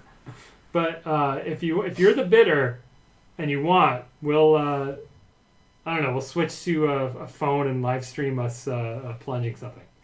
If you want us to. I don't know what it is we'll plunge. So anyway, it's a wood carving of Comic Sans. I just realized that. So basically, discussion about the live streaming looks like it's mostly around maybe showing things off, talking about things that come into the archive, things like that. I will say, I saw there was a mention of talking about process, and boy, if you see what my actual process is, it's very boring. If you want to watch me like manually add metadata tags to 200 magazines. I think the scanning could work. That's true, yeah. There's a lot of scanning that happens of magazines, and I think, whenever we've shown people the scanner in action, they've loved it. Oh, yeah. And, I've thought that maybe like having a camera pointed at the scanner and then like a feed of the pages coming in to the, you know what I mean? Like that might actually maybe be interesting. Amanda has a good idea of just using that as like a stress toy, just putting it on your desk and just plunging your desk over and over. Well, she's saying having it pop back off, so those old toys where you would like suck into the ground. Oh, I see what you're saying. I thought it was just frantically plunging your desk. That was 158 something. 158.05. No bids, no snipes on that. Oh, darn. But still, that's pretty good for a plunger. All right. Well, on the Plumbers Don't Wear Ties. The Plumbers Don't Wear Ties block is ending now. Oh, yeah. This is the final, I think. I need to make sure of that. Okay. This is the final Plumbers Don't Wear Ties item for the evening. An object that It's weird that this exists. It is a test printing of an Xbox re-release of a 3DO game that is famously terrible. Well, I mean, it's not just a re-release. They did a whole like sort of almost digital Eclipse treatment to it. Like it has bonus features and things like that. But yeah, this was I still don't know how I feel about having this game. I think it's interesting that they brought Plumbers Don't Wear Ties back and like put way too much into it. I think it's part of the joke. Because this is not a game that's actually worthy of like a Criterion Collection thing at all. Unless you focus on maybe why it's not worthy of it, and then it's just interesting history, right? Responding to some things in chat. First off, May, yes, I do occasionally use pictures of your cats to test things in the digital library. They will not be publicly available, but they're in there. Scott, yes, that is the Godzilla Art SimCity box. It is version 1.1, not 1.0, but it's still before Toho got wise to them. So yes, that's a very early edition of that box. Lame. And Scout, we were talking about donating a game to us. So this is something that I think there's some confusion about sometimes. We don't actually collect the games.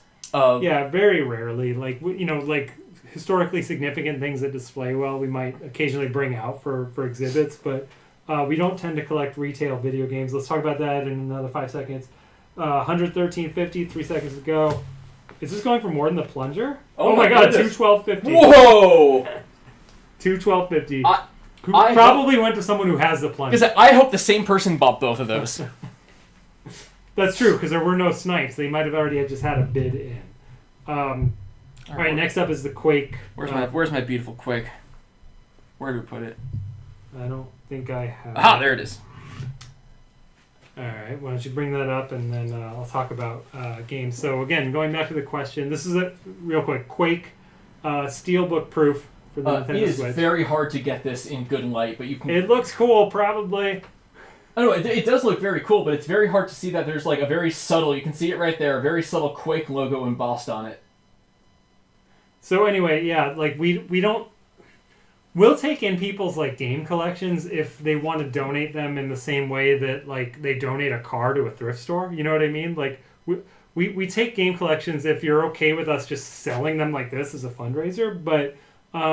we aren't doing the work of like collecting retail games unless they're historically significant enough that we have a distinct use for them. This smells really bad. Part of the good old chemicals from the printing process. But you can see the logo a little more clearly there. 40 seconds left on this stink burger. Oh my god, this smells horrible. Frank, you want to smell this? Sure. I should warn you that historically, you don't get a reaction from me. That's a weird smell. Yeah, right? And it can be yours! It's a strange smell. Amanda's pointing out how great the pictures are. That's true. That was Robin Kunamune, our podcast producer, took those pictures for us. Right over there. You can't see where I'm pointing, but that's where the pictures were taken. 8 seconds left, and then we'll talk more about games in a second, too. Oh, that is going up. There we go. Moving a little bit. Come on, Quake fans. There you go. It's because the Boomer Shooter fans are old enough they have wealth, and they spend it on... That's right. 183.50 on that. Speaking of shooters... Oh, we're in the River City Girls block now. Yeah. This one's weird, but this is cool. So you played the game, so this is I have played the first one, but not the second. But this is a thing in the game. It is Bee-Boo from River City Girls. The limited run edition comes with a Bee-Boo, I believe, plush. This is the prototype Bee-Boo. Yeah, and it's not a plush, as you can see. It's a 3D print. I imagine just to understand like the size and shape and make sure that they're on board with it. Yeah, there's nothing identified. It's got no face and it must scream, but it's just to get the proportions right. This was their early test print. It's just a really interesting insight into how this stuff is made. Like, I don't know what the color choices are in terms of like how they chose to like, we need this to look like this. We can figure it out. But if you're into this game, this is the cast from which Bee-Boo came to life. I gotta say, this stuff's going for steals, man. Like, I don't say that in a disappointed way. I say that in a like, I've seen what prototypey things sell for at collector shows, and like I feel like this stuff's at least 4 or 5 times if it's like up for auction in a live environment. So if you'd like to cash in on a sucker in 4 or 5 years, bid now. 30 seconds left to go on that. But yeah, anyway, we take in retail games to sell. We occasionally will do historically significant games for things like the museum exhibits that we do once in a while, stuff like that. We take, pre-release games and stuff like that, like unreleased especially. But in terms of collecting retail games, we'll talk about this in another 5 seconds. 5 seconds to go on Bee-Boo. Bee-Boo's going. $57. Come on, Bee-Boo. $57 Bee-Boo on bids. Bee-Boo. Bee-Boo. Bee-Boo bids. All right. Okay, so this one's a little bit tricky. You want the gold one. Gold one, all right. Hang on, there's 2 gold ones. It's that gold one. All right. All right, this is the first of 4 uncut sheets of River City Girls trading cards. It's got both sides. And so trading cards are printed in large sheets like this and then die cut into individual cards. This is an uncut sheet. Among trading cards collectors, you see these way more often than, for example, the small proofs that we saw earlier. Like there's a lot of, baseball card collecting, like for uncut sheets is a thing. So we split these into four lots. I think it was the right call. I think River City Girls has enough of a fan base that I'd rather make 4 people happy than 1 person ecstatic. So just under a minute to go. But yeah, the reason we don't collect retail games is really we just think it's like reinventing the wheel if we do that. Like, you're looking at the entire full-time staff here. It's just me and Phil. And between organizations like maybe the Strong Museum and like especially private collecting does a really good job of like putting full sets of games in one place. We didn't feel like it was really like we've I don't want to say waste of time, but like with the limited time and resources that we have as 2 of us, it didn't just seem worth our time to take that kind of material. And given limited resources, like we want to put our shelf space and stuff towards like the development materials. Right. Like we also have small space. That's true. We are in the Bay Area. $66. 3 seconds left to go. 154.49 on sheet number 1. All right. There's more of these. Sheet number 2 is the same one but silver. Same one but silver. So here's the thing. I don't understand. I looked up a list of limited run trading cards. I didn't see anything denoting silver versus gold on these. So it's possible the bidders know something I don't. Okay. So, I didn't change the... There we go. All right. So the question is about Dojin Soft, PC games from Japan in the 90s.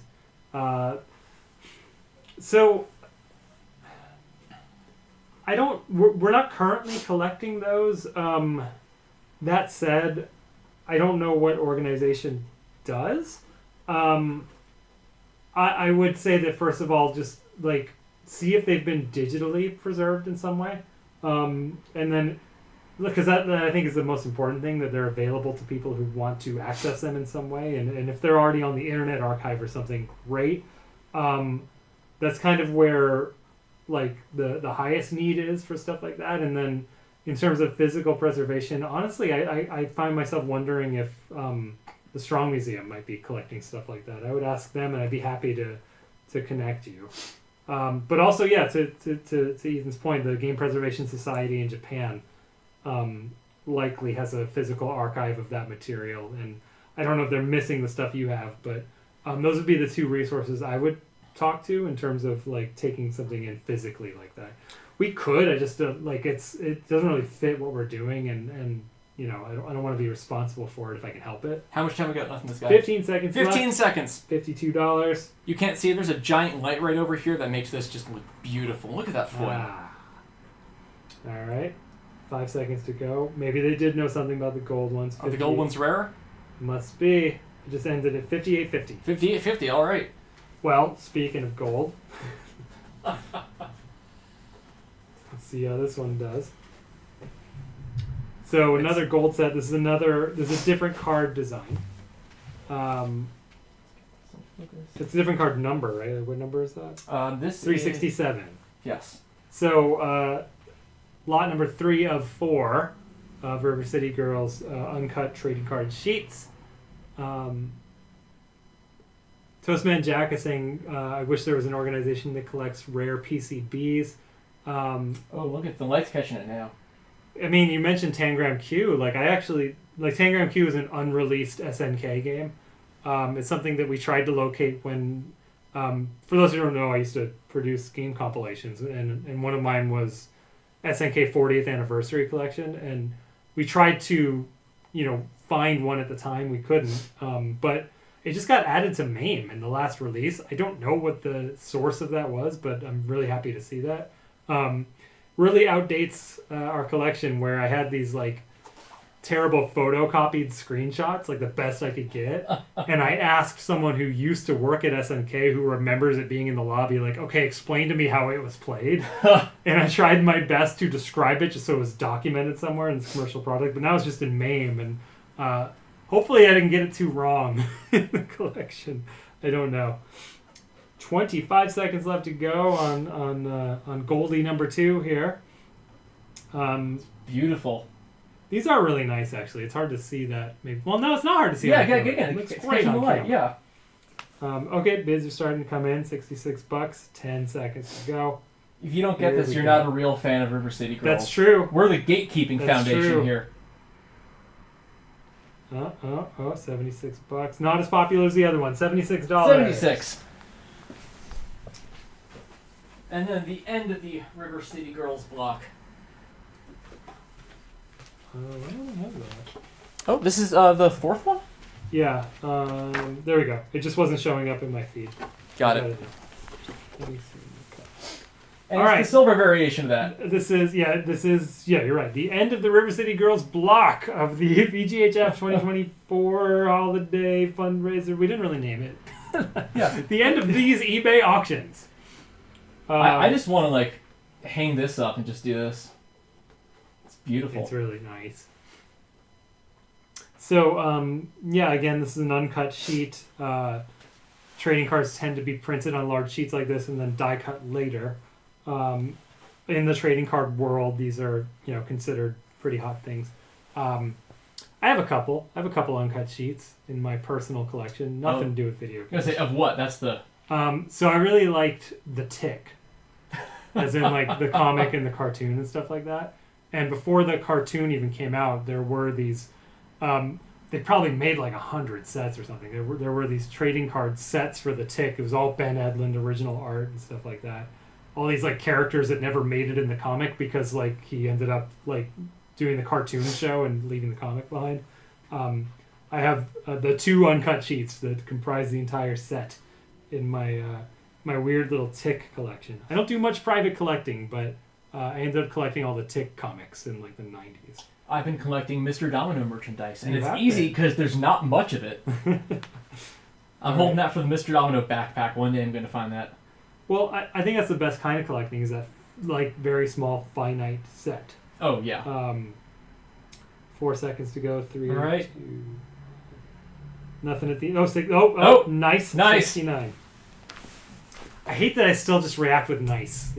I should be over that. But it's fun when people put actual money towards it. Yeah. Okay. Fine. Yeah. They deserve my nice, even though they're probably not watching. Speaking of nice. Yeah. Rocket Nice Adventures. So this is actually a set of 2 prints. Would you like to... Oh, you want me to hold them? Sure. Oh, yeah. I'll just come back. Figure I've been out of frame for a little bit. So these are steelbook proofs again. This is for the Rocket Knight Adventures Resparked product, which is a collection of the two games, which is Rocket Knight's Adventure and Sparkster. And unlike the other ones, this is actually a set of both of them. The reason you're getting both in the same lot is because I didn't notice until after the photos were taken that they were taken together, and I was too lazy to fix it. What a steal! So you should pay twice as much for these. Yeah, the winner will get both. Or you're a thief. Yeah, you're a theft. So these are different than the final, and I believe it's because the actual coloring, especially on this part, based on the note that we have. I think there's solid colors on the final, but here the sort of metal shininess is poking through. So this is an unreleased-ish steelbook proof, and they come with the letters from the what's the organization that does this? I think it's just called Steelbook, from the Steelbook Company. Great. I guess Steelbook is maybe even trademarked. Steelbook, media wrapped in metal. So you kind of get the behind-the-scenes letter from the manufacturer, stuff like that. There's got to be a Rocket Knight fan, right? Surely there's really hardcore. Yeah. Yeah. And I don't think they're bidding. $182.50 for the set of two. What a steal. Someone get Mike Minotti in here. $202.50. He's missing out on some Rocket Knight stuff. $202.50 final price. Oh. Whoa, you okay? Yeah. You okay? That just escalated. You went no one's bidding on it to $200 very fast. That was jarring. Should have been $2,000.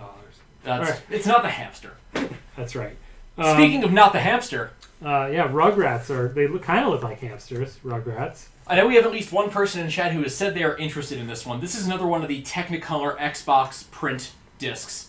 Right. So for those who weren't here earlier for my ramble on this, so these are technically what you might call prototype video games. That doesn't mean that the actual data that's on here is any different than what's in a retail game. It should be exactly the same. But these were used to test manufacturing to make sure that they ran. So this is the test version of Rugrats for the Xbox One to make sure that the physical edition ran on actual physical consoles. Adam Hartling really wants this one. If anyone wants to make his wallet bleed, you can put in an extra bid.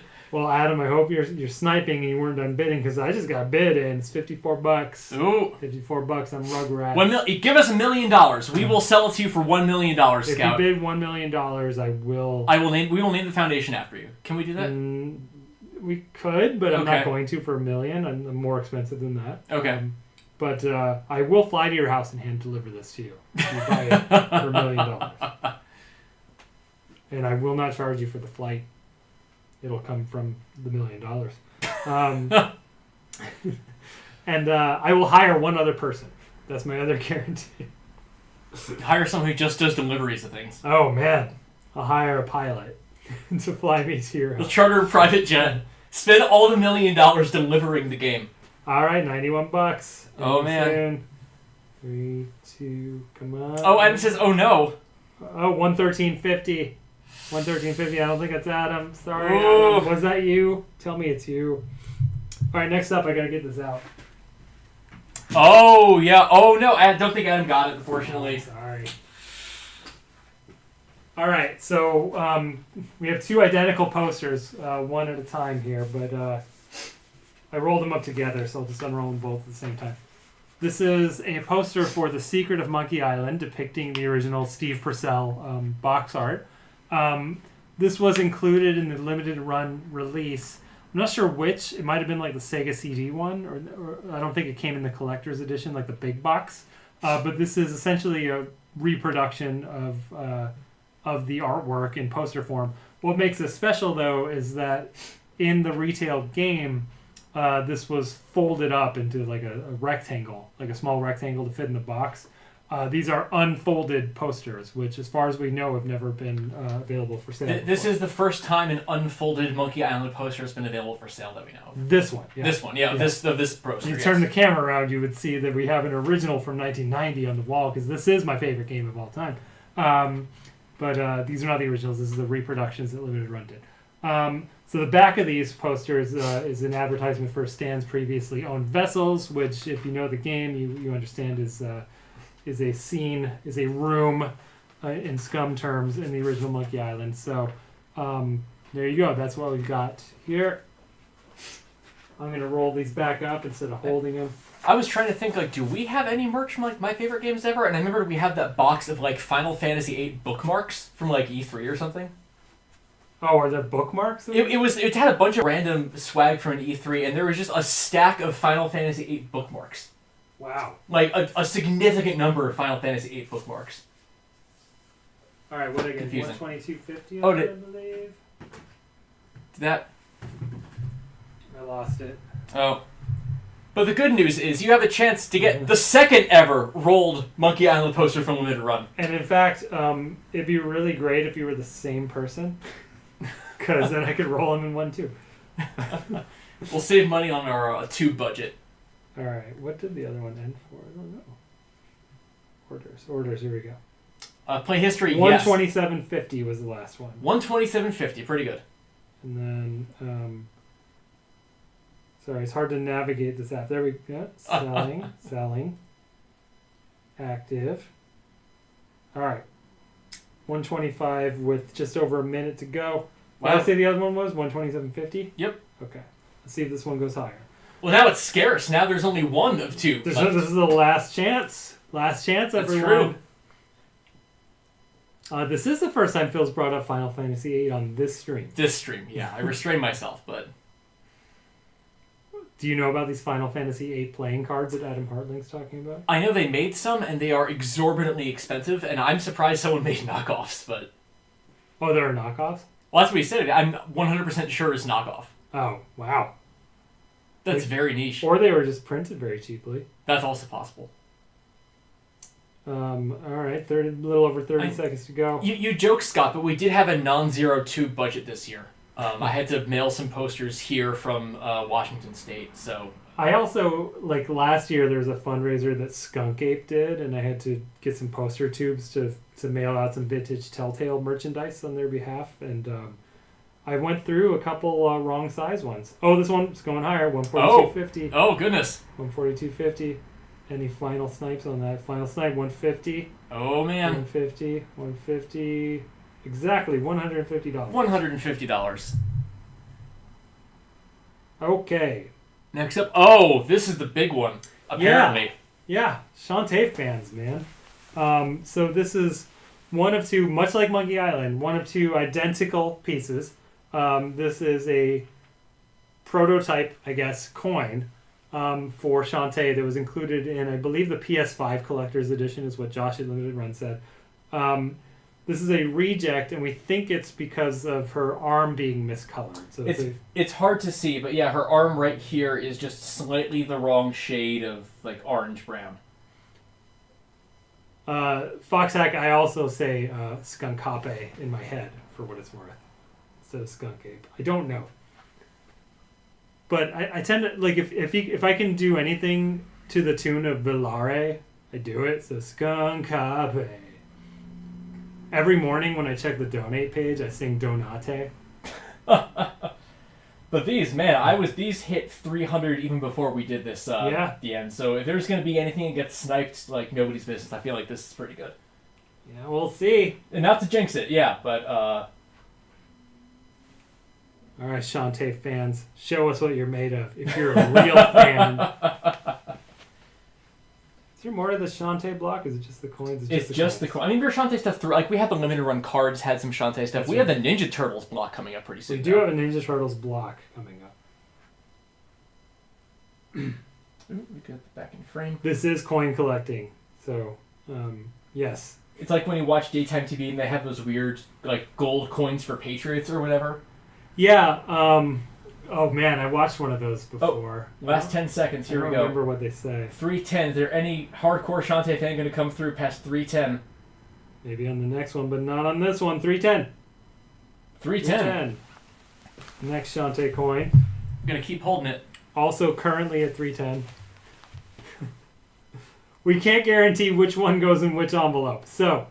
It won't be an envelope, it'll be a box. But I'm holding the same one as before. Yeah, it may or may not be the one that's currently for auction.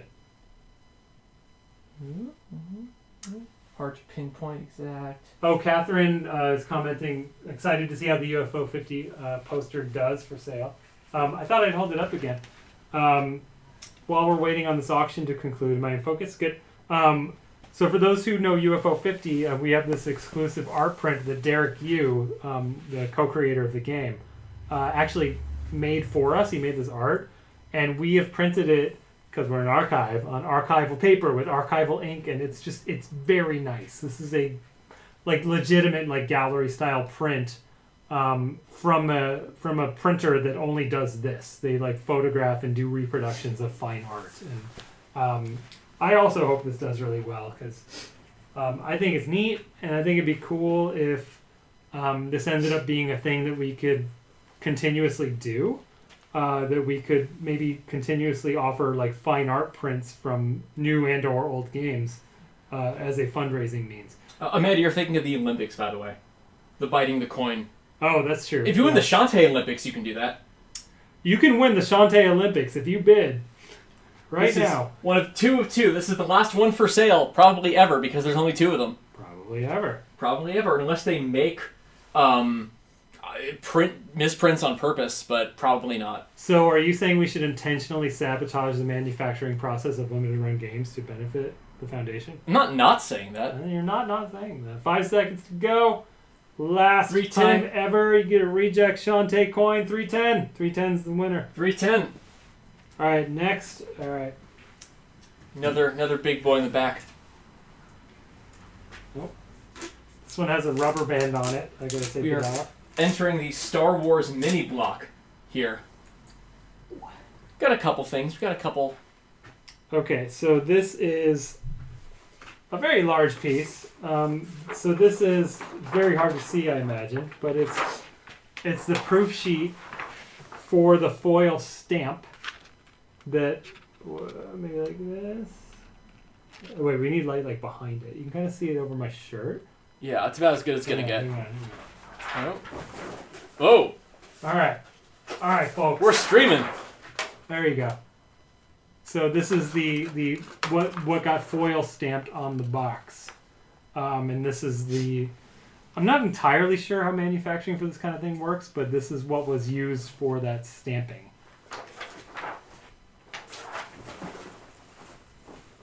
You're welcome. Get back in focus. There we go. Oh no, my wife's reporting me for undressing. But yeah, that is, I think, the only... no, there is another. No, this is the only KOTOR piece. Yeah, we have some things from Force Unleashed. This is the only Knights of the Old Republic one we have. And it's a neat piece. I don't know, if you framed it on white, I think it would display pretty well. But let's see. 23 seconds to go. $53 is the current bid. You too can pop off the jacket and hold it up in front of you and confuse your friends. I'll take off my shirt if it reaches $1,000. Like both shirts. Get your bid in. Come on. Get your bids in, folks. 9 seconds. $91. Oh, it's going up to 91. Oh. 900 away. Oh. No, 93. Yeah, there we go, though. Came close. So close. Oh, there is another KOTOR thing. I was wrong. That was right. I was not intentionally being misleading. I just forgot. Yeah, you want that? That's Force Unleashed. Is it behind it? Oh. It's also Force Unleashed. These are both Force Unleashed. Oh, okay. So these are both Rocket Knight. If you can find it, you get it for free. Isn't it this one? This is... Oh, yeah, this is one of the ones that's zombie. But it's this one. Oh, right, okay, because it has the yellow print. That's why I was... Got it, and then what is that? Quake back there. Yeah. Okay, there you go. All right, so this is a... Is this a steelbook proof again? Yep, look at that. Yeah. This is not the last steelbook proof, I think. There's a couple more, yeah. Yeah, there's at least Force Unleashed, but this is steelbook proof of the Nintendo Switch version of Knights of the Old Republic. I think is the most attractive steelbook proof of the night. It's beautiful, yeah. The colors pop. Yeah, like the contrast of the black steel, I think works really well. I'm trying to handle this with one hand and get it in focus. Yes, Camex, it costs $1,000 to get these goodies. Look at that. Understandably going for over 200 right now. I mean, this is... I don't want to be someone who's like, oh, it's a classic game. But, this is a game that people really love. And this is... Yeah, and it's beautiful. a really nice piece. So, I think the bids are reflecting it. $235.83. Right gold Lucasfilm logo. Yeah, this would. I don't know, man. As the night progresses, I'm really drawn to that one. That might be top 5 for me at least. It's no hamster, but it's no hamster. What is? Rejected hamster. 10 seconds though. The rejected sticker is just in my line of sight at all times. By the way. Wow. There we go. Here we go. Oh my goodness. Final bids. Star Wars fans coming in. $353. Wow. Excellent. All right. Well, a game not quite as fondly remembered, but still beloved. Star Wars Connect. Is it's a set of 2, I think, right? Is both things? Are they together? They must be. I have Star Wars: The Force Unleashed. Yeah. Nintendo Switch Steelbook Proofs with an S. Oh yeah, this is a set of 2. Set it 2. Maybe I didn't do enough photos of this one. Yeah, the inside proof is not photographed in the listing. This is a stream exclusive look at the inside. I bet the winning bidder is not watching this and is just gonna be surprised. Sorry, I'm trying to figure out how to get this in focus. A little tough to stand and do it with one hand. Hey, OKD. Hey, OKD. OKD has been in this office. Helped me set up some very heavy steel drawers, and doesn't know that later on one of them fell on me. But it wasn't your fault. I promise it wasn't your fault. And yes, it hurt like a lot. But it wasn't your fault. It was my fault. But yeah, I think this is a game that I think in a post-George Lucas-owned Lucasfilm universe, its reputation's been rehabbed a little bit. I think people have more nostalgia for it than they did maybe 10 years ago. Force Unleashed 2 is the one where you can murder Han Solo, right? One of them has like bonus missions where you go through like scenes from the movies as a bad guy and just like kill everyone. Oh, okay. And it's great, but okay. I think it's Force Unleashed 2. This is Force Unleashed 1. Oh, bids are coming in for this. $212.50 right now. Again, also got that. $255. Star Wars people. Here we go. Got that nice Lucasfilm logo again. Get it to 3. Let's go. $219.50. $323. Oh my goodness. $323. All right, now this next piece I think is really cool, and I hope that the bids reflect how cool this is. It's the System Shock figure. Oh yeah. So this is a metal figurine of a System Shock character that's only in the re-release. Is that right? Yes, it's the Cyborg Mantis. So it's a Cyborg Mantis, and this figure was never formally produced. This is, as far as we know, the only Sniper Mantis figure in existence. Ultimately, there was a small metal figure that was in the collector's edition of System Shock. What did they call the re-release? Do you remember? System Shock. I think it was just System Shock. Okay. In the limited run retail System Shock collector's edition, there is a metal figurine, but it's a different creature. This is the only one we know of for this guy. So one-of-a-kind piece of System Shock merchandise. Again, Boomer Shooter fans eating well tonight. Yeah. We got the Doom Key, we got the Quake Steelbook, we got the one-of-a-kind System Shock dude. Shout outs to Limited Run and for donating the stuff, but also to Josh Fairhurst in particular for doing the work of picking things that he thought would actually sell really well. Big franchises, Star Wars and LucasArts and Night Trap and stuff like that. Really good selection. Next year, more Star Wars stuff. You should do more Star Wars games, Josh. Just test produce a bunch of Star Wars merch. Be like, yeah, we're going to make these, and just don't make the products. You should pay Steelbook to make Steelbooks for re-releases that you don't even have. Like, do a Steelbook of Mario. Who can stop you? Ooh, $500. Holy moly. Here we go. $560 is the final price. Woo! I'm very happy with that. That's really good. That's a good one. That's an appropriate price. All right. The first of our 2 cassette tests is here. This is a test cassette for the soundtrack for Teenage Mutant Ninja Turtles 3, The Manhattan Project. This is a game that came out on the NES, and I don't remember. I think Limited Run re-released the cartridge. Ooh, oh, God. And this came in the collector's edition. Obviously, the cassette that you would get looks way better than that, but this again is the test that came out from the cassette. I don't want to say manufacturer. What's the term? Cassette. It's not presser, printer. Replicator? Yeah, I don't know. It's a good question. Replicators mount up and bid on. I'm getting sleepy, I guess. Also worth mentioning, this is the beginning of our Ninja Turtles block. We got a bunch of good Ninja Turtle stuff, more tapes. We have some prints of stuff. We have one really cool, interesting, weird piece of memorabilia. But we're starting with some cassette tapes. Yep, 50 seconds left on the Ninja Turtles test.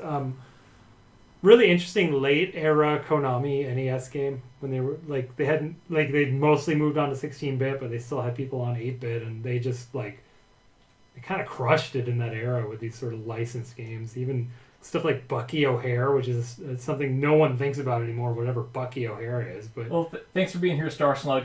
And yeah, I thought about music, but this kind of came together in the last 24 hours. So like playing music? Yeah. Like the Wii Shop music on loop forever, but that's too late. Or like the most bootleg version of the Wii Shop music, yeah. $66. We are getting bids. Just use that Mickey Flowers remix everyone uses on their Twitch channels all the time. 10 seconds to go. Any bids coming in at the end? $68. $68 is $70. Final price. Nice. Final price. All right. Next is the Shadow Box. Oh, this is on its own is really cool, and then it's also cool for a weird reason. Trying to get this in focus. Oh, I gotta switch tabs. Galuga. On the one hand, this is very cool because it is a shadow box with the characters from gotta get this in focus, from Shredder's Revenge. This is something that did come with the collector's edition, but this is a misprint prototype. It's kind of hard to see, but the layers are reversed on this. I'll try to see if I can maybe pull it back here. I'm not doing a good job selling this, but the characters that should be in the back are in the front and vice versa. You can kind of see a little bit of the depth there. I couldn't tell what was wrong from the pictures. There we go. Okay. Yeah, see, so the guy in the front is a little... You can see it really well there. You got Bebop and Rocksteady are kind of popping out the top as opposed to being in the back. But it just, we looked at it, I couldn't tell what was wrong with it. It just looks cool. Yeah. Either way, even if it's a misprint. But a really unique, weird piece of Ninja Turtles merchandise. A one-of-one piece of Ninja Turtles history. I'm trying to think... Ninja Turtles history. I'm trying to think of something to sing to the Ninja Turtles song for getting people to bid. Misprint as the final word is good.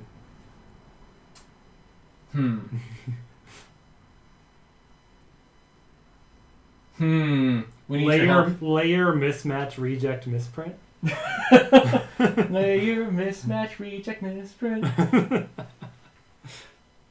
Doesn't get any better than that. Place a bid or you'll regret it. $100 shadow box. That's too many syllables. Doesn't quite work. It worked. $100. 117. Oh, did we get 117.50? 117.50. All right. All right. For the Extreme Action Figures collector, we have our only PSA certified. Oh, yeah. So, explain what this is, Frank. This is kind of a sure. So this is an actual printing plate from the printer for when they printed the Ninja Turtles trading card. For Shredder's Revenge. So this is, I think, the yellow plate. Yeah. And as Frank said, this is PSA graded. They graded their printing plate. It is the yellow plate. So I believe that this probably uses CMYK printing. So there's cyan, magenta, yellow, and black. This is the actual yellow plate. So this is the thing that actually touched the paper when they printed the yellow layer on every card. If you have this, you could make your own completely yellow TMNT bootleg trading card. That's true. Yellow layer only card. My friend Josh is the one who got the Night Track case that he wanted. He just texted me. Good job, Josh. Thank you, Josh. Thank you so much. Yellow layer only bootleg. That's pretty good too. I've never seen something like this before. You don't see printing plates for I've never seen a PSA certified printing plate. Yeah, that's what gets me is that they got it certified. It says yellow printing plate 1 of 1 authentic. I like that it's actually just the card size too. You know, it's not like a bigger plate that they printed. It feels like a trading card. There's no special weight to it. It's if you've held a graded card, that's what it feels like. It's not made of some kind of condensed space. Oh, 338. This thing's going up at the last second. Got some snipes in. Here we go. 355 is what I got. What you got? 355. 355. I almost dropped it. That would have been a really anticlimactic ending to that. It just shatters somehow. Thanks for the money. All right. Is this also a set? Yeah, 2 LP set. Yep. We'll bring the camera back up so we can just talk. But yeah, this is... Oh, sure. And this is... Okay, so folks, we had Ninja Turtles 3, and that's good. This is the Turtles in Time soundtrack, which... That's Ninja Turtles 4. It's like the Led Zeppelin 4 of Konami music. Like, this... Like, genuinely. Like, people love this soundtrack, and this is the test printing. We had one of these earlier for Jurassic Park. This is the... When they were manufacturing vinyl, these are the test prints they get back from the... pressing. And it's got all the notes, has the little, manufacturing info. There's notes on the back from the manufacturer. A to Z Media in the Czech Republic for the record. Made in the Czech Republic. I was not aware of that. Yeah. But yeah, this is like there's even instructions on here for reviewing the test pressing. So this is theoretically this was what was sent to limited run for the final approval before they entered full production. So test pressings like this are really big in the record collecting world. I personally have the test pressing for the Beatles' Let It Be. Really? Yeah, the one that... No, I don't. Oh. The test pressing for Let It Be. Okay, I was going to say this is better. I would prefer a test printing of the Turtles in Time soundtrack. I'd rather listen to this than Let It Be. I don't think it's a very good album. Boom! Boom! I don't really like the Beatles. I never got it. I never clicked with me. I keep trying.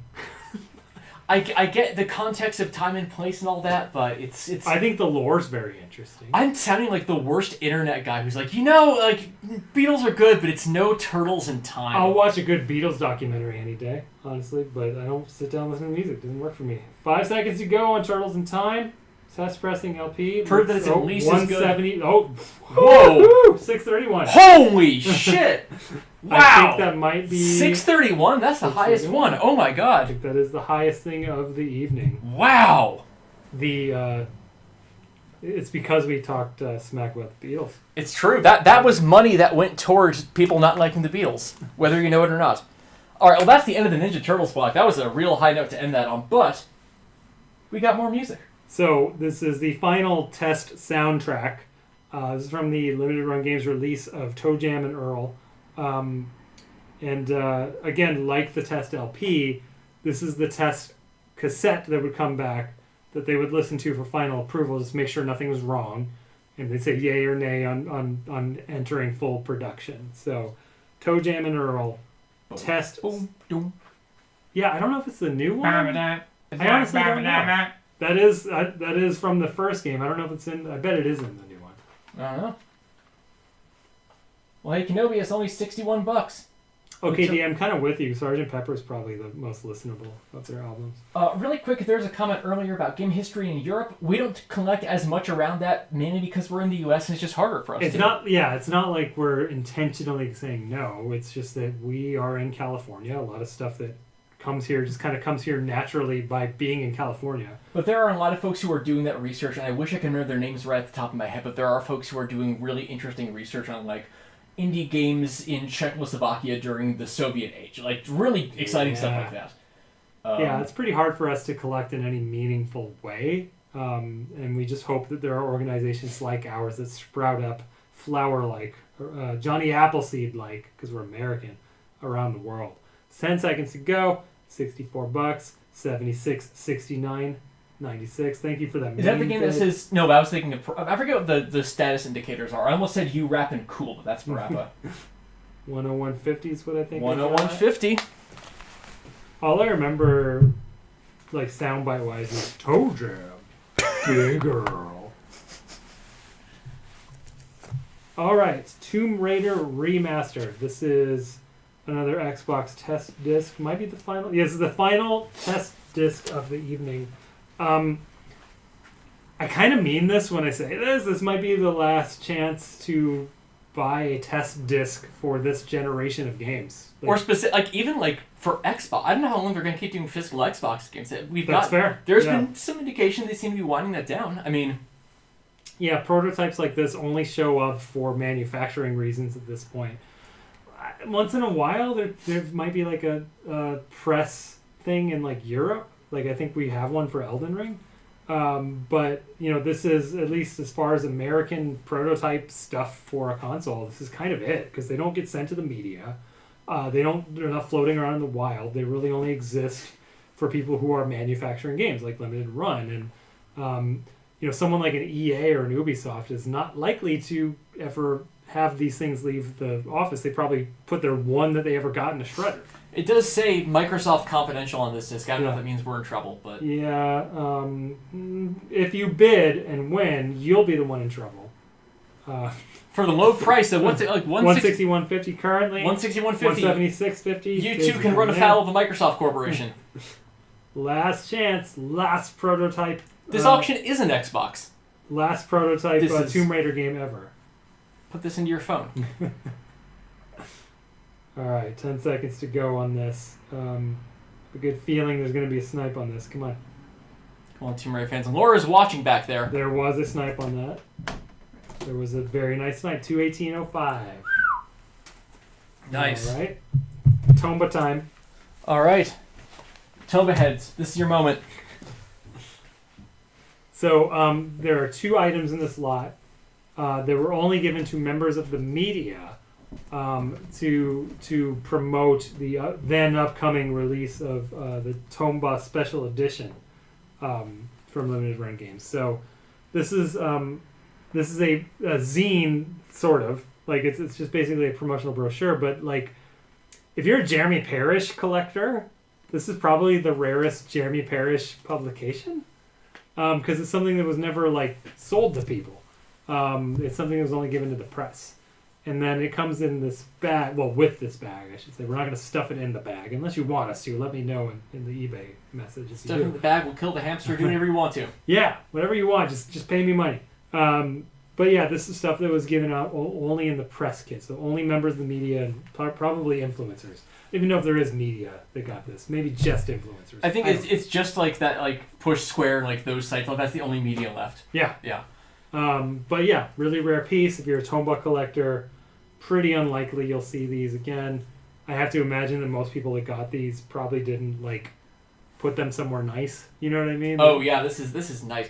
I also like that it is. I mentioned this earlier. It's very era appropriate. It's styled like a cover for PSM magazine. Yeah. And even on the inside, it has a lot of the similar fonts. Yeah, grab us a PSM too. Is that too late of a PSM?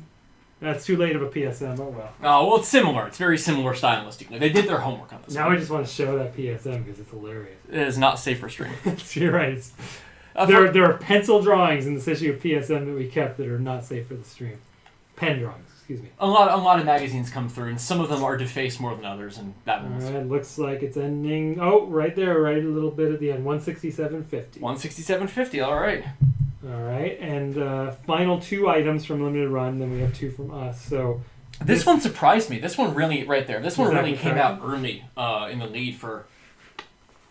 Okay, yep. So this is a test proof of the hint book from the Limited Run release of Zach McCracken and the Alien Mindbenders. I think it's really funny because the hints aren't in there yet. Oh, they're not? No, the hints aren't in there, so it's just a bunch of placeholder filler text. No, that is not. No fill. Oh, wait, sorry. Excuse me. No. This is... it's what... No, you use the glasses. Oh, that's right. It's the red text. Okay, it's one of those things. Got it. It's a classic hint book where you had to like read it with red film, and when you did that, it would disappear the red text, so that you wouldn't get spoilers. I have not done that since I had a copy of Outburst as a kid, so I just haven't thought about that concept in ages. Yep. So there's a reproduction of the hint book that you would have gotten from calling 1-800-STAR-WARS back in the 80s if you were stuck in Zach McCracken and the Alien Mindbenders, which if you played it, you were stuck in Zach McCracken and the Alien Mindbenders, probably on Mars. 1-800-STAR-WARS 237-869. Named by David Fox. still working on adventure games to this day. He worked on Return to Monkey Island with Ron Gilbert. He also worked on the previous game, Thimbleweed Park. Really interesting VR game based on the guy that Dante's Inferno. No, Rube Goldberg. Oh, okay. Yeah, I was close. There's a really interesting VR Rube Goldberg game that David Fox has that he showed me last time he was here. 5 seconds left to go on the rarest piece of Zach McCracken merchandise ever. We are actually ending this with multiple LucasArts things. We are. This is the final thing from the limited run auction. I think arguably about as attractive as KOTOR. So this is one of the nicer steel book proofs that we've gotten. This is for the Zombies Ate My Neighbor and Ghoul Patrol double pack that was released. Kind of a fun part of VGHF history as well, in that we provided the original artwork that is very glary right here for Zombies Ate My Neighbor, because we actually had it in our collection. We had the original film. Does this smell? Okay, smell it. Not as bad as the other one did, but it still smells kind of funky. I want to smell it. You could try to It's not nearly as bad. It's the same material, though. Yeah, just less of that same scent, whatever that is. Oh, I bet their factory smells like that. Oh yeah, but if you work at Steelbook, you can smell like this every day. Zombies, it kind of fits. I never got into Ghoul Patrol, but Zombies Ate My Neighbors, really fun game. Never quite got through it. I don't know. Might be Amanda. You're in the chat. Maybe we should sit down and actually try. That's one of those games that I kind of only know as like a Nick Arcade kind of thing, where it was like. Or it was there were always coverage of it in like Nintendo Power or whatever, but I never played it. It was just like, oh, this exists. This is on my periphery. It's a cool game. It's just like I just remember getting stuck because I didn't have enough ammo saved up from previous levels. But it's a really fun co-op game. Scout, to describe the smell, it's like what if cheese was ink? Is kind of how it. That's perfect. Yeah, I can't beat that. That's exactly what it smells like. But. Beautiful print. Don't want to distract from the fact that this is actually really beautiful and the colors pop like hell. You can see it on camera. All right, 5 seconds left on the final limited. 360.55. Oh man, very nice. LucasArts fans coming through. 360.55 final price. All right. Okay, the last two are not from limited run. These are actually. So unfortunately, I don't have the real things here, but for those joining us late. Something that we sell in our gift shop currently are fine art reproductions of vintage video game box art. Atari was kind enough to essentially loan us some of their art. And what's up for auction, since we're hand numbering these, are the number ones. So Missile Command is the one that's up right now. Missile Command is a limited edition of 300. This is actually an earlier test print. I don't have the real number one here. It's literally in my house. I forgot to bring it because Amanda in the chat is our hand numberer, so I had to bring it to her for the photos. But it looks better than this. This is a rejected.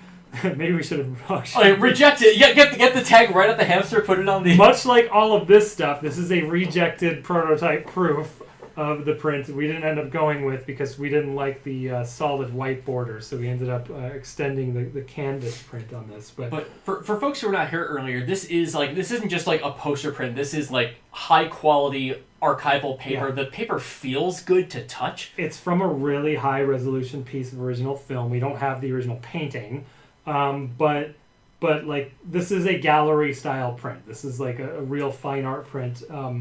Because I wanted to test the waters and see if game history fans were like into this, if they wanted to display, essentially something that looks like a real painting. And we were allowed to do a limited print run of these for our winter fundraiser by Atari, and that's it. So that is one of the limited number that we have of those. Yeah. Well, not that one, but the one we're selling. The one we're selling is the number one of 300. And it looks like no other... 20250. Hey, Scott won Zombies Ate My Neighbors. Fantastic. Please let us know how it smells. What did it go for? Hang on. 20250. 20250, amazing. All right. Final bid. Final thing. Final one. This is your chance to get this for a steal, potentially. Again, same deal. What's up for auction is the number 1. This is a rejected test print, though, that I'm showing you. The number 1's at home. This is Sword Quest Waterworld. And, I mean, I actually think this one came out nicer, even, than Missile Command. Like, it looks like I'm looking at a real airbrush painting. Yeah, I remember when we got these, we were initially, it was, it's a striking image, but people came by the office, we'd say, would you buy this? And they went, yeah, I would buy that. Yeah, because it's just a beautiful, yeah. This is a real reproduction of the actual artwork from the best source possible, which is the oversized film stock that survived. And this is Sword Quest Waterworld, an Atari game, kind of infamous mostly for the contest that went along with it. I'm really eager to see if anyone bids on this because it's currently less than the cost of just buying a different number. So we sell these for $150 because that's what they should be going for. They're fine art prints. They cost us a lot of money to make. So they cost us less than this to make those. So we're still making money. But yeah, Sword Quest Waterworld, number 1 of a limited print run of 100. Something else I'll say is that not a lot of people are buying these in general, so it might be less than 100 in the end. It might be a really rare piece. But 10 seconds left to go on that and on our auction. That's true. $78. Come on. That is very funny that it went for less than buying a number 2. Well, you got to steal. Well done. That is... Okay, that is the conclusion of the auction. That's the conclusion of the auction. So I'm going to... Well, while you're looking at that, really quick, someone in the chat said, glad to see this channel active. Yes, hopefully in the future, more so. Maybe not live streams, but as we are preparing for kind of the next phase of what we're doing as an organization, we're discussing doing a lot more content, specifically video content. So look forward to stuff in the future. Hopefully, crossing fingers. Don't want to promise anything, but that's what we're looking at right now. So yeah, we're here. Hello. So our total take from this auction, thank you so much, Limited Run Games and Atari, $6,426. That's a lot of money. That is a lot of money going right to our winter fundraiser. We didn't quite make it toward completing the fundraiser tonight, but that's okay. We have the rest of the month. That's true. That'll put us... Hang on, I'm going to... And if you didn't get a chance to purchase the Atari art prints, you can get them. You can still get it. We are still selling Missile Commands. They're not number 1, but they're less expensive than the number 1 went for. So if you want those, it's an option. If you wanted that, but not the number 1. Frank is adding up the tally right now to figure out what... Plus, and then what did I say? 6426. 6426. Hey, we're very close. So currently, 28,219 out of our 30,000 goal. We're just about there. If 20 people want to buy Waterworld prints, we're done. Everyone, go buy Waterworld prints.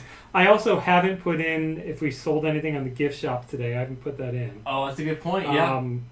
I could go work on that if you want to entertain the camera, or we could wrap up. We can wrap up because I'm tired. Great, let's wrap up. Well, if we break it with merchandise, we will post it on somewhere. David G got the Missile Command number 1. Congratulations, David G. David G. Stick around for another minute just in case any last minute questions, but otherwise we're going to start wrapping up. We might even start disassembling. Oh, you started a magazine subscription. Awesome. Yeah. Oh, nice. We have so many come through when we're doing getting extra copies to scan and just giving quality checks on the collection that we end up with a ton of excess. So that's another way you can support us. If you didn't get the plunger or the hamster or the limited run, as I was going to say, night trap case, I can't talk anymore, on our store at gamehistory.org/donate, you can also still get gift subscriptions of retro game magazines. They come in a little sleeve with a certificate of authenticity. They're beautiful. Makes a good Christmas gift for a retro gamer person in your life. And what I'll say too is that that subscription that you did, which thank you again, by the way, that will go toward the meter. I'll put that in the morning. So basically, every morning I tally up everything that are all of our profits from the gift shop online and pump it into that meter. So your subscription will be a part of our fundraiser and will help us achieve our $30,000 goal to have a good 2025. Excellent. Daniel Bum asking, did I ever get the Bubsy mug fixed up? No, I think Phil's getting... Don't get all the pieces. They're delicate. But I think Phil's grabbing, my sad Bubsy mug that I broke. Cam X says, love the podcast. I don't know if you saw the memo, but the podcast is back. We took a 1-year hiatus, but it should be back very soon. Not sure exactly when. We're kind of waiting on word from our producer Robin on when she could get them out. But season 2 is happening. We've already recorded, I think, 7 episodes. There's some really, really great ones coming up. And thank you for listening, and I hope you enjoyed the new format. Seems like a rousing success. It was. I mean, $6,500 for some stuff that we didn't pay for. Great. And Catherine, thank you for coming by. Again, hopefully more content on here in the future. Maybe not live streaming necessarily, but once the library opens up I think we officially said Q1. I don't know if we officially did, but I feel pretty good about that. We said it in the post. We said Q1. Okay. We're going to have a lot to say about our collections. So thank you so much for joining. Thank you for supporting us. Feeling good. I feel like we can get 2,000 in 2 weeks. Oh, yeah. Absolutely. Yeah, we can do this. Yeah, okay. Yeah. Excellent. Well, if I can remember the shortcut to end this, I'm going to cut this off now. Thank you all so much for joining. Thanks, everyone. We'll see you soon. Bye. Bye.